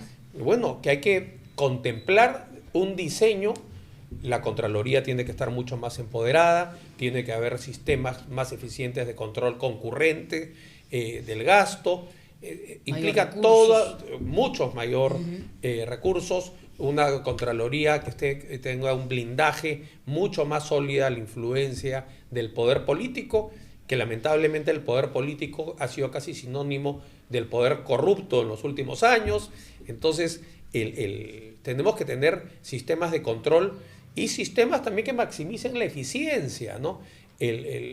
No necesariamente todo lo descentralizado funciona mejor que centralizado. Yo creo que pueden haber bancos de proyectos que se manejen centralizadamente, se pueden hacer sistemas de licitación a empresas de ingeniería que tengan tus costos unitarios mucho más transparentes. Es decir, la parte de gestión se puede avanzar muchísimo. Mariana, por favor. Sí, yo tengo una consulta respecto más bien al tema de la desigualdad, ¿no? Porque la desigualdad, creo yo, en el Perú no solamente es económica, sino también hay una barrera social increíble. Y creo que incluso James Robinson hace poco en una entrevista con Mávila Huertas mencionó, ¿no? Que creo que un poco explica que Pedro Castillo haya ganado las elecciones, ¿no? Porque es al mismo tiempo, como él mencionó, algo fantástico y trágico a la vez, ¿no? O sea, representa un hombre, digamos, de a pie del Perú, que no es de la élite política ni económica del país, pero que al mismo tiempo no está preparado para nada en el puesto, ¿no? Entonces, ¿cómo nosotros podemos igualar la cancha y disfrutar del milagro económico del país si es que no somos de las mismas 11 familias de siempre, si es que no somos personas, como ya se ha visto también en la Universidad del Pacífico con esta investigación que hicieron con CBS, si no tenemos apellidos extranjeros, si no somos blancos, no podemos gozar de la misma manera que una persona que pertenece a esta élite económica si es que no nacimos allí, ¿no? Y estos mismos 11 colegios de donde son los egresados de todo el país que controlan, digamos, el país, no solamente vienen de Lima, vienen de Trujillo, ¿no? De La Libertad, vienen de Tacna, de Arequipa, de Cusco. Entonces, ¿cómo podemos nosotros, digamos, ascender económicamente si es que no se nos permite porque hay una barrera invisible social? A ver, yo creo que el principal desafío del modelo económico, de cualquier modelo y cualquier sociedad, es la movilidad social, ¿no? Si uno así, como naciste, te vas a quedar toda tu vida, yo creo que eso condena a una sociedad al fracaso, ¿no? Y es la principal fuente de emigración. Por eso que los socialismos pues, no funcionan y generan estos éxodos masivos, porque son sociedades de una muy limitada movilidad social. Yo creo que en el pasado En años no muy lejanos hemos tenido mayor movilidad social. Tú ves el coeficiente de Gini, ha mejorado ahí, claro, pero falta pues mucho por hacer, y eso te das cuenta cómo se ha distribuido la infraestructura en el Perú, ¿no? En la costa se ha proliferado mucho más, los kilómetros de vía asfaltada son mucho mayores, las postas con médico en la costa norte son mucho mayores que las postas que tienen médico en el sur andino.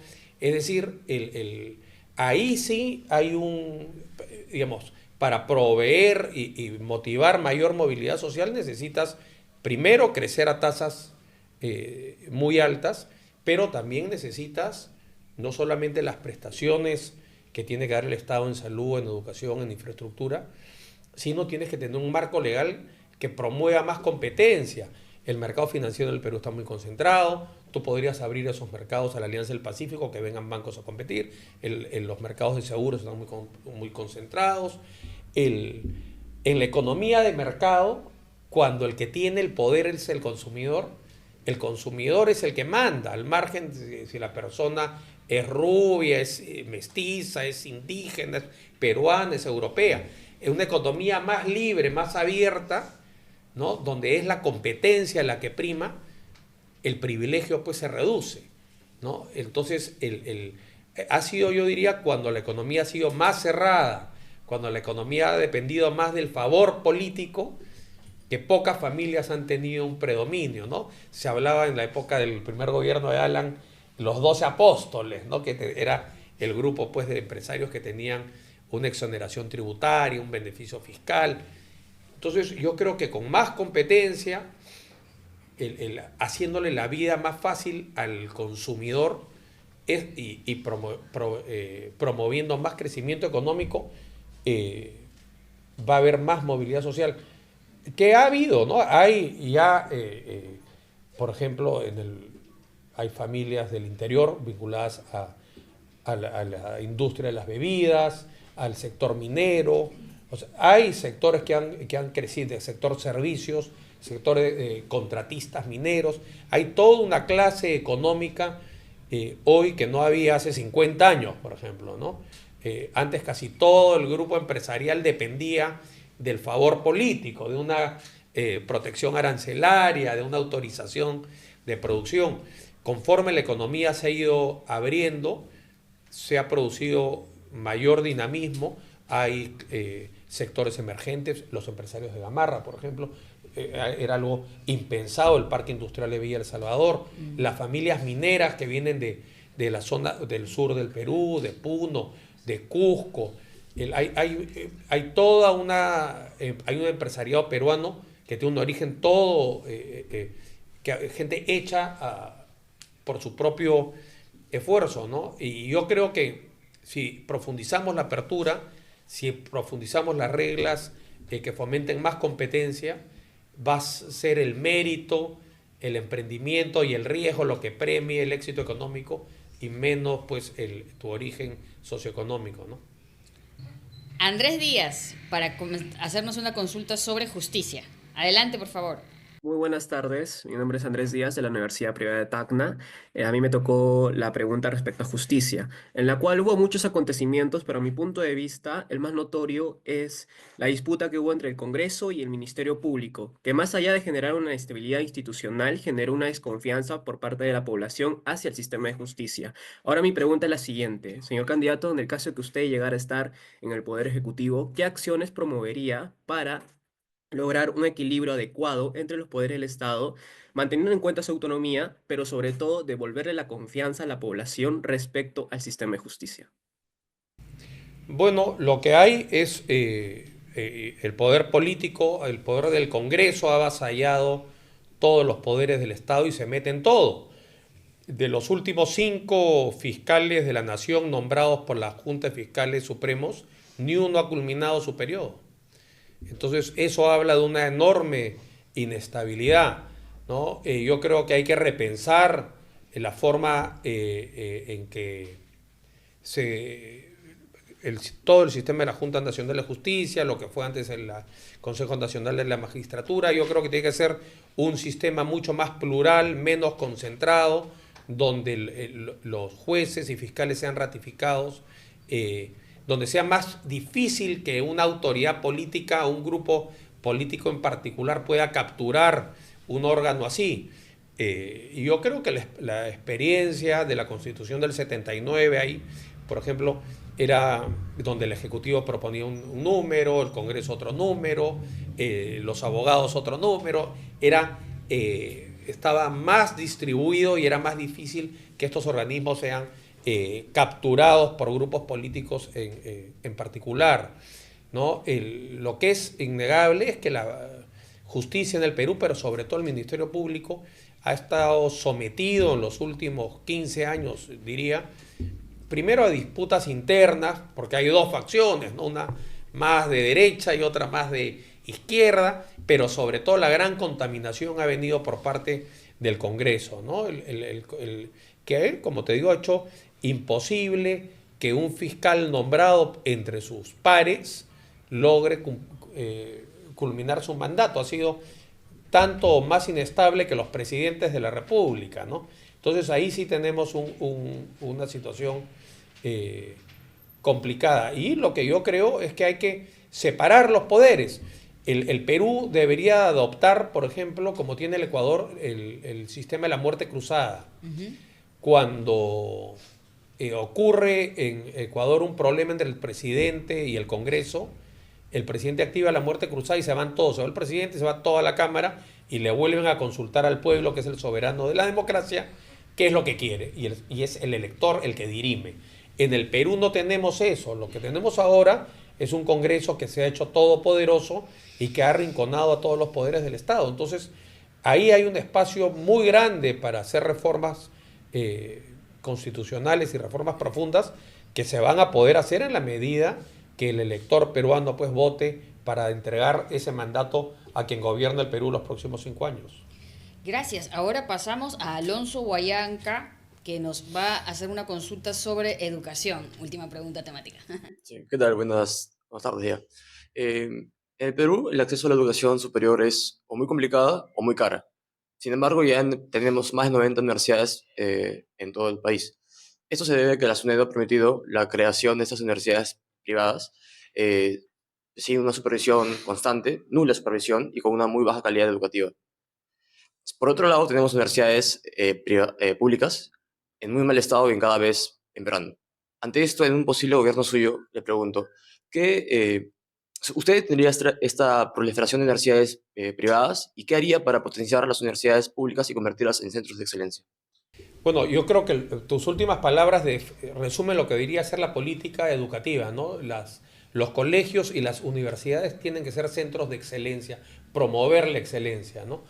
Y la verdad que se hizo un esfuerzo por convertir a las universidades en centros de excelencia y el Congreso actual, que es una olla de grillos, de mercantilistas y mercachifles, ha destruido ese esfuerzo.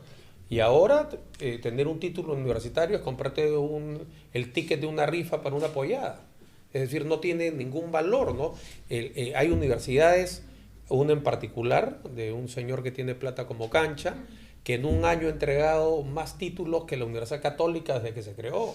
Entonces, la degradación que eso le hace a los peruanos es una ofensa a los jóvenes que se queman las pestañas y hacen un enorme sacrificio para estudiar y tener, porque los títulos se entregan a nombre de la nación. No es que cada universidad corre a su propio riesgo y prestigio, ¿no? Entonces están homologando a alguien que va a una universidad de alto rendimiento, público o privada, ¿no? Con una universidad que te regala el título bajo el interés netamente mercantilista del dueño de la universidad. Entonces tiene que haber un retorno a lo que fue los fundamentos centrales de la SUNEDU. Las universidades tienen que ser centros de excelencia, pero con los recursos, yo insisto, yo creo que hay dinero. El canon Beca 18, por ejemplo, me parece un programa fantástico, en tanto sea para el estudiante, porque también he visto que quieren que ahora que Beca 18 vaya la plata a las universidades. Y eso sería pues un error tremendo, ¿no? Acá el incentivo tiene que ser para el estudiante aplicado, que Y el que el estudiante decía, me quiero ir a la Católica, me quiero ir a la Pacífico, me quiero ir a cualquier uno y quiero aplicar fuera del Perú. Yo creo que ese sería un uso del dinero público súper eficiente, ¿no? Porque nada genera mayor movilidad social como tener buena educación superior, ¿no? Señor Rafael, ¿qué tal? Bueno, acaba de nombrar mucho al Congreso, también nombró a Alianza Popular. En estas elecciones más de 2.5 millones de jóvenes van a votar por primera vez. Y a mí, y creo que a muchos, les gusta ver caras nuevas, partidos nuevos, gente que no esté afiliada a partidos que sabemos que no han hecho las cosas bien. Ahora, en esta entrevista no lo nombró, pero en una entrevista de hace 3 semanas nombró a APP y a Fuerza Popular. ¿No le parece un poco contradictorio decir Fuerza Popular cuando en el año 2021 usted apoyó como parte técnica al partido Fuerza Popular? ¿No siente que hay una contradicción ahí? A ver, no. Yo apoyé en la segunda vuelta, ¿no? En la segunda vuelta los peruanos tuvimos que decidir entre 2 alternativas, ¿no? Pedro Castillo con Perú Libre o Keiko Fujimori con Fuerza Popular. Yo hice mi evaluación y para mí Pedro Castillo y Perú Libre eran una amenaza económica y para la democracia mayor que Keiko Fujimori. Decidí apoyar en la segunda vuelta a Keiko Fujimori. Como yo siempre he sostenido que tiene que haber una reforma profunda en la forma como se distribuye y se asigna el canon minero, contribuir sobre todo en ese punto con Keiko Fujimori, que yo voté por ella y prefería que gane ella antes que gane Pedro Castillo. La mitad del Perú pensó así, la otra mitad, más 40.000 personas, pensó por la otra alternativa, pero las segundas vueltas pues son así crueles, ¿no? Uno elige por los 2 que quedan. No me parecía correcto no ir a votar o ponerse perfil. Yo creo que pensé en ese momento y pienso ahora que había que tomar una decisión. Creo que al final el gobierno de Pedro Castillo fue muy malo, creo que fue muy frívolo, fue muy incompetente, terminó dando un golpe de Estado y después lo sucedió su vicepresidenta, que fue otro fiasco, otro desastre y otra calamidad, y gobernó, digamos, irónicamente con el grupo que perdió. Es decir, en el último quinquenio, los 2 que pasaron a segunda vuelta terminaron gobernando un periodo uno y el otro periodo el otro, ¿no? Pero sin embargo, pero no me puedo arrepentir porque en mi evaluación íntima, un riesgo mayor para mí era Castillo que la señora Fujimori. Nunca había votado por la señora Fujimori, nunca voté por el papá de la señora Fujimori, no me veo votando por la señora Fujimori, pero había que tomar una decisión y no, pues no voy a decir ahora que me arrepiento. No, yo creo que había que tomar una decisión y la mitad de los pues, se dividió pues prácticamente. Rafael, ¿tú pensabas para entonces que el gobierno fujimorista había sido corrupto, dictador? Bueno, fue corrupto. Es difícil restringirlo a una opinión. Creo que es un hecho. Yo lo pongo así. Si pensaras eso, como lo afirmas ahora, para ti fue incluso apostar por ello en vez de, digamos, lo que sería un gobierno que no se sabía hacia dónde iba, se calculaba. Digamos, como tú, tú más bien has precisado, era un hecho. Pero entonces, en la línea de lo que nos pregunta nuestro querido colega, ¿cómo? O sea, digamos, tenías una posición. Bueno, Keiko Fujimori es otra persona, no es el papá, ¿no? Para empezar.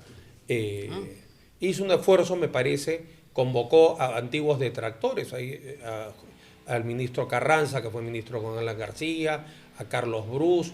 Eso, me dio la impresión que hubo un esfuerzo en hacer algo más abierto, más plural. Después involucionó ella cuando promovió el indulto del papá con el tema de que era un indulto humanitario y ni bien consiguió el indulto, lo quisieron relanzar a la presidencia, pero me parece que hizo un esfuerzo un poco más abierto, que hubiese sido genuino, sincero, que si ganaba todo hubiese sido una estafa, de repente, ¿no? Me parece que en cambio Pedro Castillo era un gobierno más encerrado en lo que era el manifiesto de Perú Libre, ¿no? Un gobierno marxista, leninista, mariateísta, donde claramente hablaban de que iban a arremeter contra la libertad de prensa, iban a promover la nacionalización de las fuerzas productivas de la economía. Entonces, en fin, yo no creo que ni a un hijo, ni a un nieto, ni a un pariente le puedas indalgar las culpas del padre. Ahora,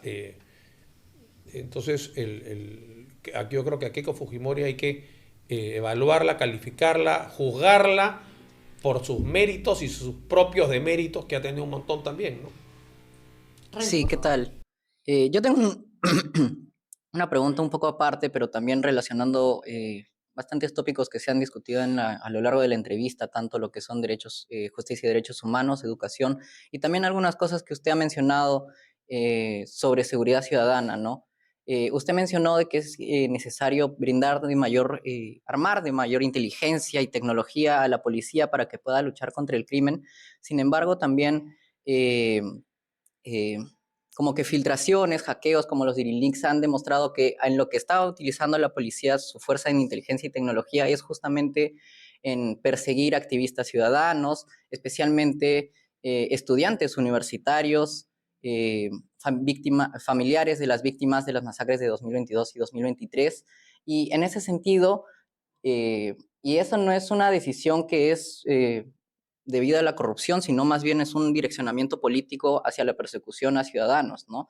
En ese sentido, ¿cómo usted, como candidato a la presidencia, garantizaría que este tipo de comportamientos no se replique? ¿O en todo caso, está usted de acuerdo que se tiene que mantener un orden sobre este tipo de disidencias, por así decirlo, que también son muchas veces disidencia al mismo sistema económico, ¿no? Que usted también respalda? Yo lo que creo es que el esfuerzo que se tiene que hacer contra la inseguridad tiene que ser justamente un equipo muy bien protegido, blindado, segregado, así como fue el GEIN en la lucha contra el terrorismo. Cuando el GEIN captura a Ismael Guzmán, ni Fujimori sabía, ¿no? Estaba absolutamente encapsulado, blindado. Tiene que haber una fuerza de élite policial con toda la dotación tecnológica y la capacidad de intervenir teléfonos en la lucha contra el crimen. Yo creo que es gravísimo y hay que tener todos los candados para que se use el aparato estatal para perseguir a los opositores del régimen, como ha ocurrido tantas veces, sobre todo en el fujimorismo, ¿no? Donde le pinchaban, mi abuelo, por ejemplo, ya en las investigaciones que han venido después, horas de interceptaciones telefónicas ilegales, ¿no? Entonces, pero digamos, por eso es la importancia de tener un grupo segregado y especial, y por eso es la importancia de tener organizaciones vivas, la prensa independiente, bancadas congresales que están fiscalizando, ¿no? No en todos los políticos, pero siempre van a haber políticos con pulsiones pues, autoritarias, dictatoriales, que van a querer, así como hay políticos que se doblan a la corrupción, habrán políticos pues, que se doblan a estos intereses autoritarios y querrán espiar qué hacen los rivales. Pero yo creo que ahí hay que estar vigilantes, hay un comité de inteligencia, el Parlamento, si hay gente decente y correcta, todo eso se investiga, el rol que tiene la prensa, la pluralidad de medios, es importante, pero digamos, yo creo que es fundamental que el Perú tenga un grupo especial de inteligencia para luchar contra la extorsión, contra el sicariato, contra el crimen organizado, pero eso de ninguna manera podría justificar que el poder político use el aparato estatal para perseguir a sus opositores, ¿no? Una pregunta más de ahí del público. Señora Belaunde, usted habló mucho también de que se tiene que hablar con orgullo y que tenemos que alzar la voz y que no tengamos miedo a hacerlo. Entonces, sin embargo, no es de desconocimiento que el protestar ha habido una represión policial desmedida. Entonces, ¿la sancionaría debido a lo que ha habido en las marchas, si llegara usted a la presidencia, o también, aparte? Bueno, termine. No, yo a ver, yo creo, ahí hay varios componentes, ¿no? Me parece que el derecho a la protesta es un derecho fundamental, consustancial a la democracia. Creo que nadie debería perder la vida por salir a protestar contra el gobierno o contra una política de gobierno, eso es como norma general. Ahora, pues, lanzarle una bomba molotov a una comisaría me parece que no constituye parte del derecho a la protesta tampoco. Entonces, yo creo que homologar esas dos cosas también es peligroso, ¿no? Yo creo que cualquier persona que sale a protestar a la calle debería estar ese derecho garantizado y tu vida no tendría por qué estar en peligro. Ahora, si vas e incendias la Fiscalía de la Nación y en ese incidente la policía ejerce la violencia física, me parece que es una situación distinta, ¿no? Entonces, ¿qué es lo que pasa? El Estado peruano es incapaz de tener... porque ocurre, yo he ido a marchas en la época universitaria contra Fujimori, todas las marchas la gente protesta, a veces se salen pues un poco de control, no solamente en el Perú, en el mundo entero. Y la policía lo que tiene es sistemas de poder contener eso sin poner la vida de nadie en peligro. Tienen esa especie de cañones de gas lacrimógeno. Acá no tienen eso, acá te lanzan una bombarda que sale como una granada que si te cae en la cabeza te mata, por ejemplo. Pero no hay rochabuses, ¿no? Se llaman rochabuses estos camiones, ¿no? De la época del ministro Rocha, del gobierno de Prado, el Perú, no tiene... O sea, es decir, mandan a la policía equipado con un lanzagranadas o mandan a un soldado armado con un fusil. Por lo tanto, ¿usted regularía eso? Yo creo que el Estado tiene que tener un protocolo muy claro y después si vas a mandar también, porque los policías también son peruanos que también sufren las mismas consecuencias de los gobiernos incompetentes, ¿no? Entonces tienen que hay en el sistema para poder controlar marchas que se desbordan sin tener que ejercer fuerza letal.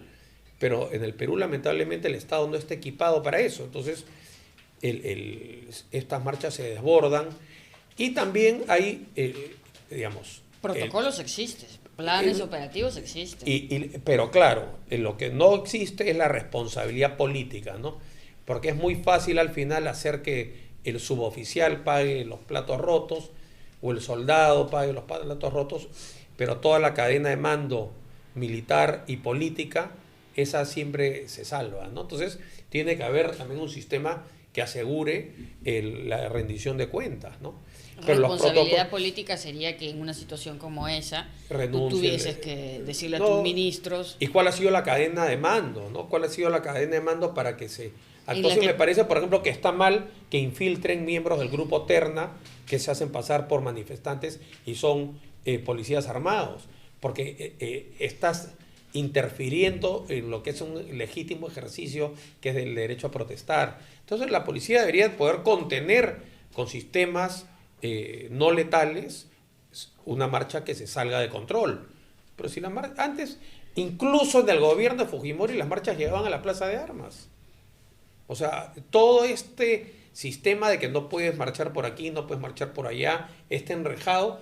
Hace 20 años, hace 30 años no había eso. Esto se ha ido deteriorando progresivamente y no tendría por qué ser así, pero sí hay que también dotar a la policía de mecanismos y de instrumentos no letales para que ellos puedan cumplir su labor de salvaguardar el orden público. La ¿no? responsabilidad política te podría caer a ti como presidente.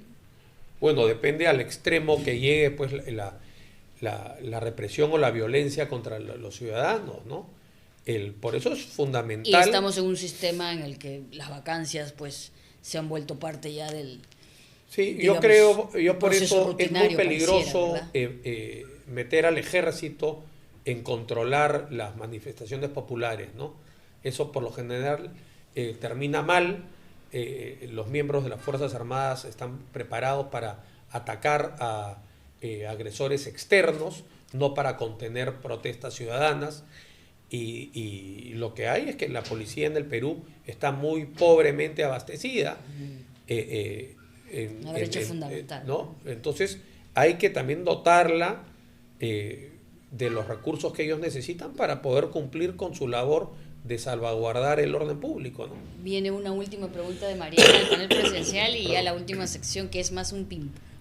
Sí, acá, agarrando este hilo que acaba de empezar mi compañera, necesitamos una reforma policial realmente, porque, por ejemplo, el tema de la represión policial no solamente se da en el marco de las protestas, ¿no? Hace poco estuve, por ejemplo, en Colombia aprendiendo sobre barrismo social gracias a la Alianza del Pacífico, y es totalmente diferente la relación que tienen los hinchas y la barra con la policía. Acá en Perú, yo como hincha haciendo cola afuera del estadio de Alianza Lima, me pegan con un caballo por hacer simplemente la cola porque les encanta, digamos, esa actitud, ¿no? Digamos, de macho, de que tienen control sobre ti. Entonces, no solamente es que tienen un montón de armas que pueden hacer, digamos, conducir a la muerte a una persona que está protestando, sino también en espacios futboleros, también la policía actúa de esa manera simplemente porque lo desean. Entonces, ¿necesitamos quizá una reforma policial en el país? Bueno, yo creo que tiene que haber una reforma en varias partes. Tiene que haber una reforma en lo que es la criminalística, la investigación criminal. Creo que fue un error cuando se fusionó la policía y se integró la PIP con la Guardia Civil y la Guardia Republicana. Ahí se perdió todo lo que era la investigación criminal, ¿no? Y ahí el Perú ha perdido un montón de productividad y de capital que podría estar en favor de la lucha contra la criminalidad. Ahora, sí es verdad que en el Perú ha habido una degradación de la valorización del individuo. Es decir, un país es la unión de ciudadanos, el individuo está por encima de todo. Yo creo que ahí sí ha habido un retroceso tremendo, y en el campo económico, donde al consumidor se le maltrata, en el campo electoral, donde a veces no se quiere reconocer la voluntad popular en el sufragio, y también en la manera en que la autoridad, en que la SUNAT, en que las municipalidades, en el serenazgo, es decir, el propósito de una sociedad, de un país, de un sistema organizado, es organizarse para que el individuo pueda perseguir sus anhelos de libertad y de felicidad en los términos que cada uno los tenga, ¿no? Y ahí había una involución y ahora tenemos un Estado que en general pues te quiere imponer qué hacer, cómo hacer, permiso para todo, autorizaciones para todo, formatos de autorización. Es decir, ha habido una involución en el ejercicio de nuestras libertades más esenciales. Y eso sí tiene que ver con una concepción más ideológica de quienes gobiernan el país, ¿no? Y también ponderar los cuadros que llevas, ¿no? Entre el conocimiento técnico, político. Por eso es importante tener un grupo político homogéneo, ¿no? Gente que cree en la libertad, en que el individuo es anterior y superior al Estado, que los estados se organizan para que los individuos puedan perseguir su anhelo de libertad y prosperidad, ¿no? Y que es el ciudadano, el individuo, el fin supremo y superior a todo lo demás, ¿no? Rafael, vamos a entrar entonces a la última sección, que es decir, un un ping-pong muy rápido para ir cerrando, para que nos cuentes ahí muy concretamente qué opinas con respecto a... A ver, ¿acceso a la muerte digna? Estoy de acuerdo. ¿El transporte público debería ser del Estado? El transporte, no todo, creo que hay espacio para el Estado, pero no, yo estoy en contra de los monopolios, no favorezco el monopolio ni privado ni estatal. O sea que diría que tiene que ser un mercado abierto. ¿Apoyaría usted una intervención militar de Estados Unidos en Venezuela?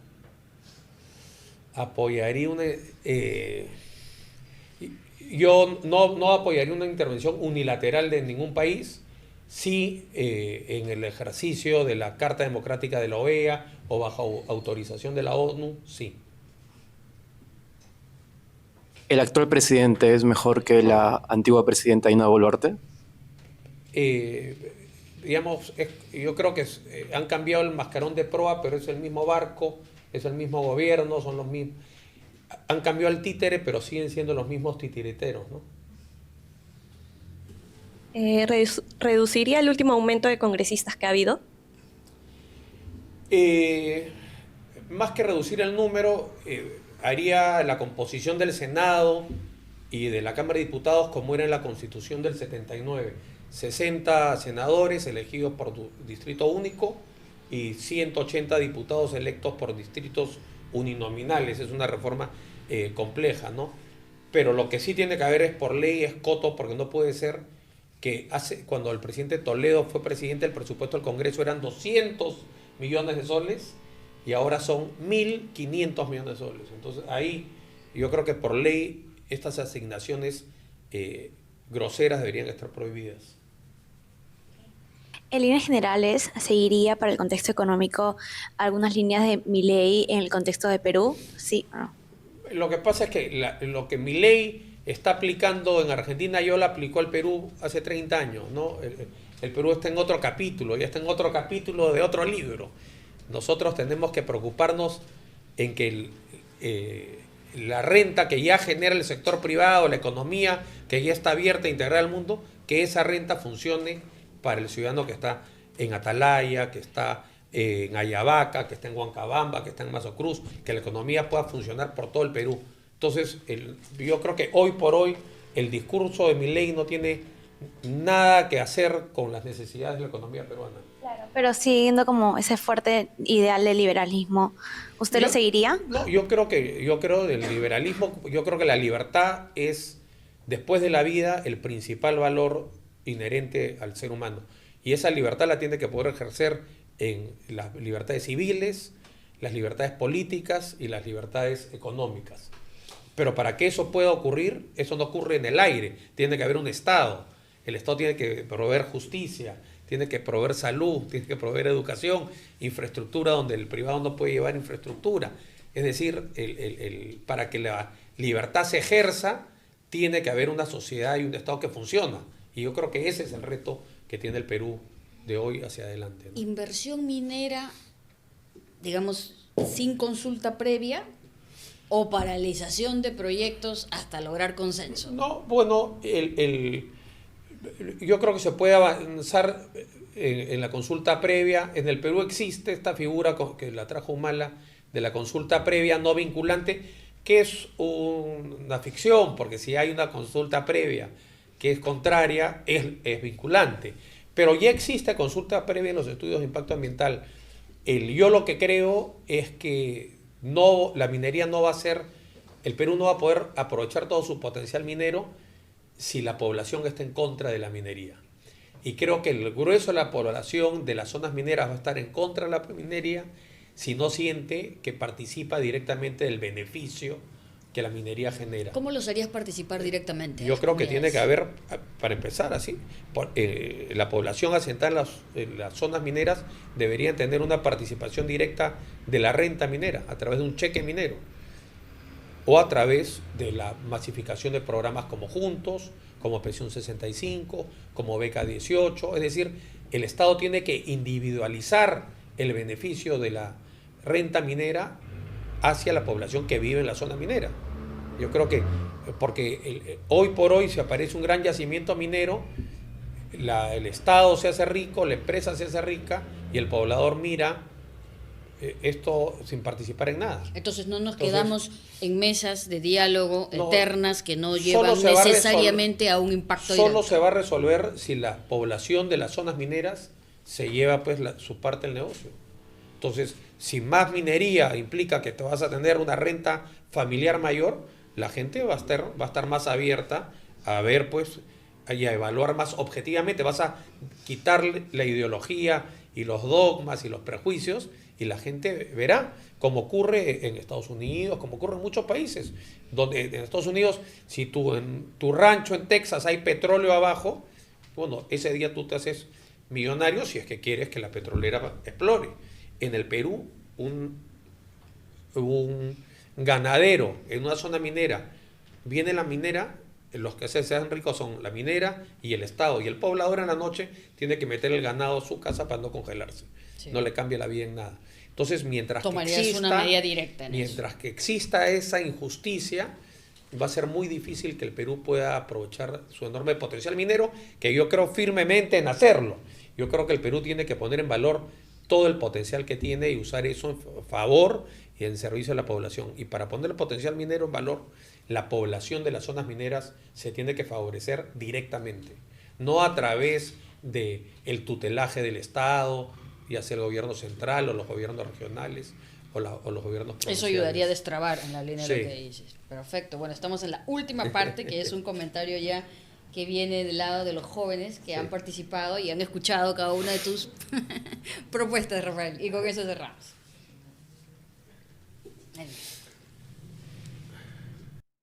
Bien, el compromiso país. En nombre de las y los estudiantes universitarios aquí reunidos, hacemos entrega de este documento como testimonio de nuestras principales necesidades, preocupaciones y aspiraciones. Por un país más equitativo, con salud para todos, con un sistema de justicia transparente y sobre todo por un país donde se pueda vivir tranquilo, en paz, sin miedo a tomar el transporte público o a montar un negocio. Confiamos en que, si llega a asumir la presidencia, usted se comprometerá a escucharnos, atender nuestras demandas y construir un país donde la educación, la igualdad de oportunidades y el bienestar juvenil sean prioridades reales. Este compromiso simboliza nuestra esperanza en un liderazgo que dialogue, represente y actúe con responsabilidad frente a quienes somos el presente y el futuro del Perú. Léalo y recíbalo. Atentamente, estudiantes y equipo de Propuesta País. Muy bien, muchas gracias. Pero... Hay Gracias, una firmita, Noel. por favor, una firmita.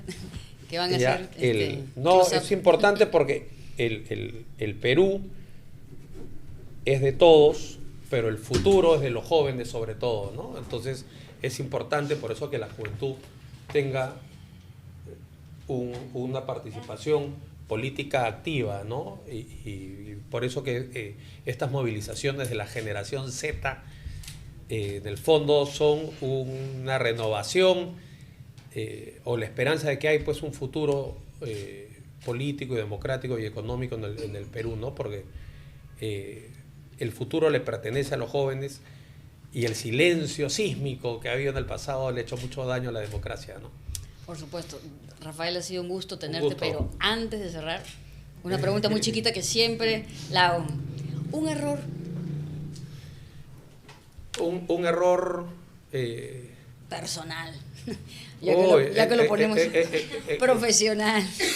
Acótalo a lo que sea más conveniente. No, bueno, he tenido profesionales varios, he tenido emprendimientos que han funcionado, otros que no han funcionado. Entonces personal, No, para conocerte más, para conocerte más. Cuando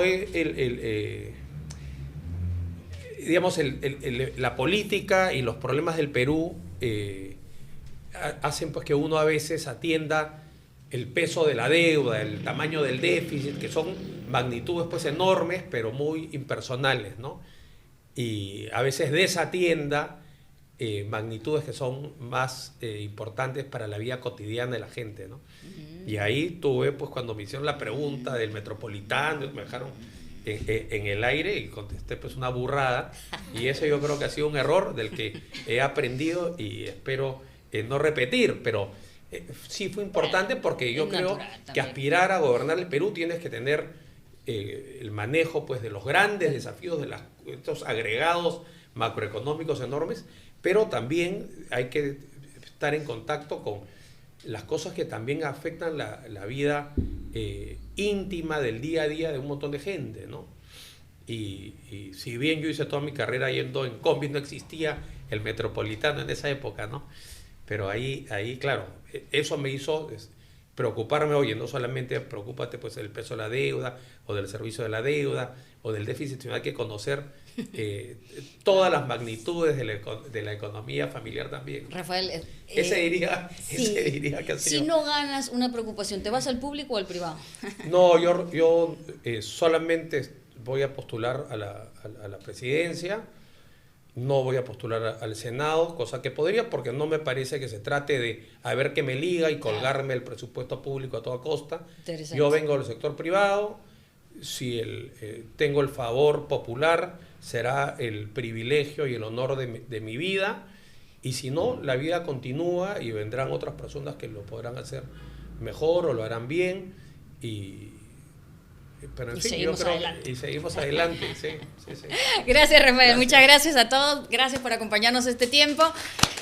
Estamos pronto en el siguiente programa. Chao, chao. Bye. Gracias.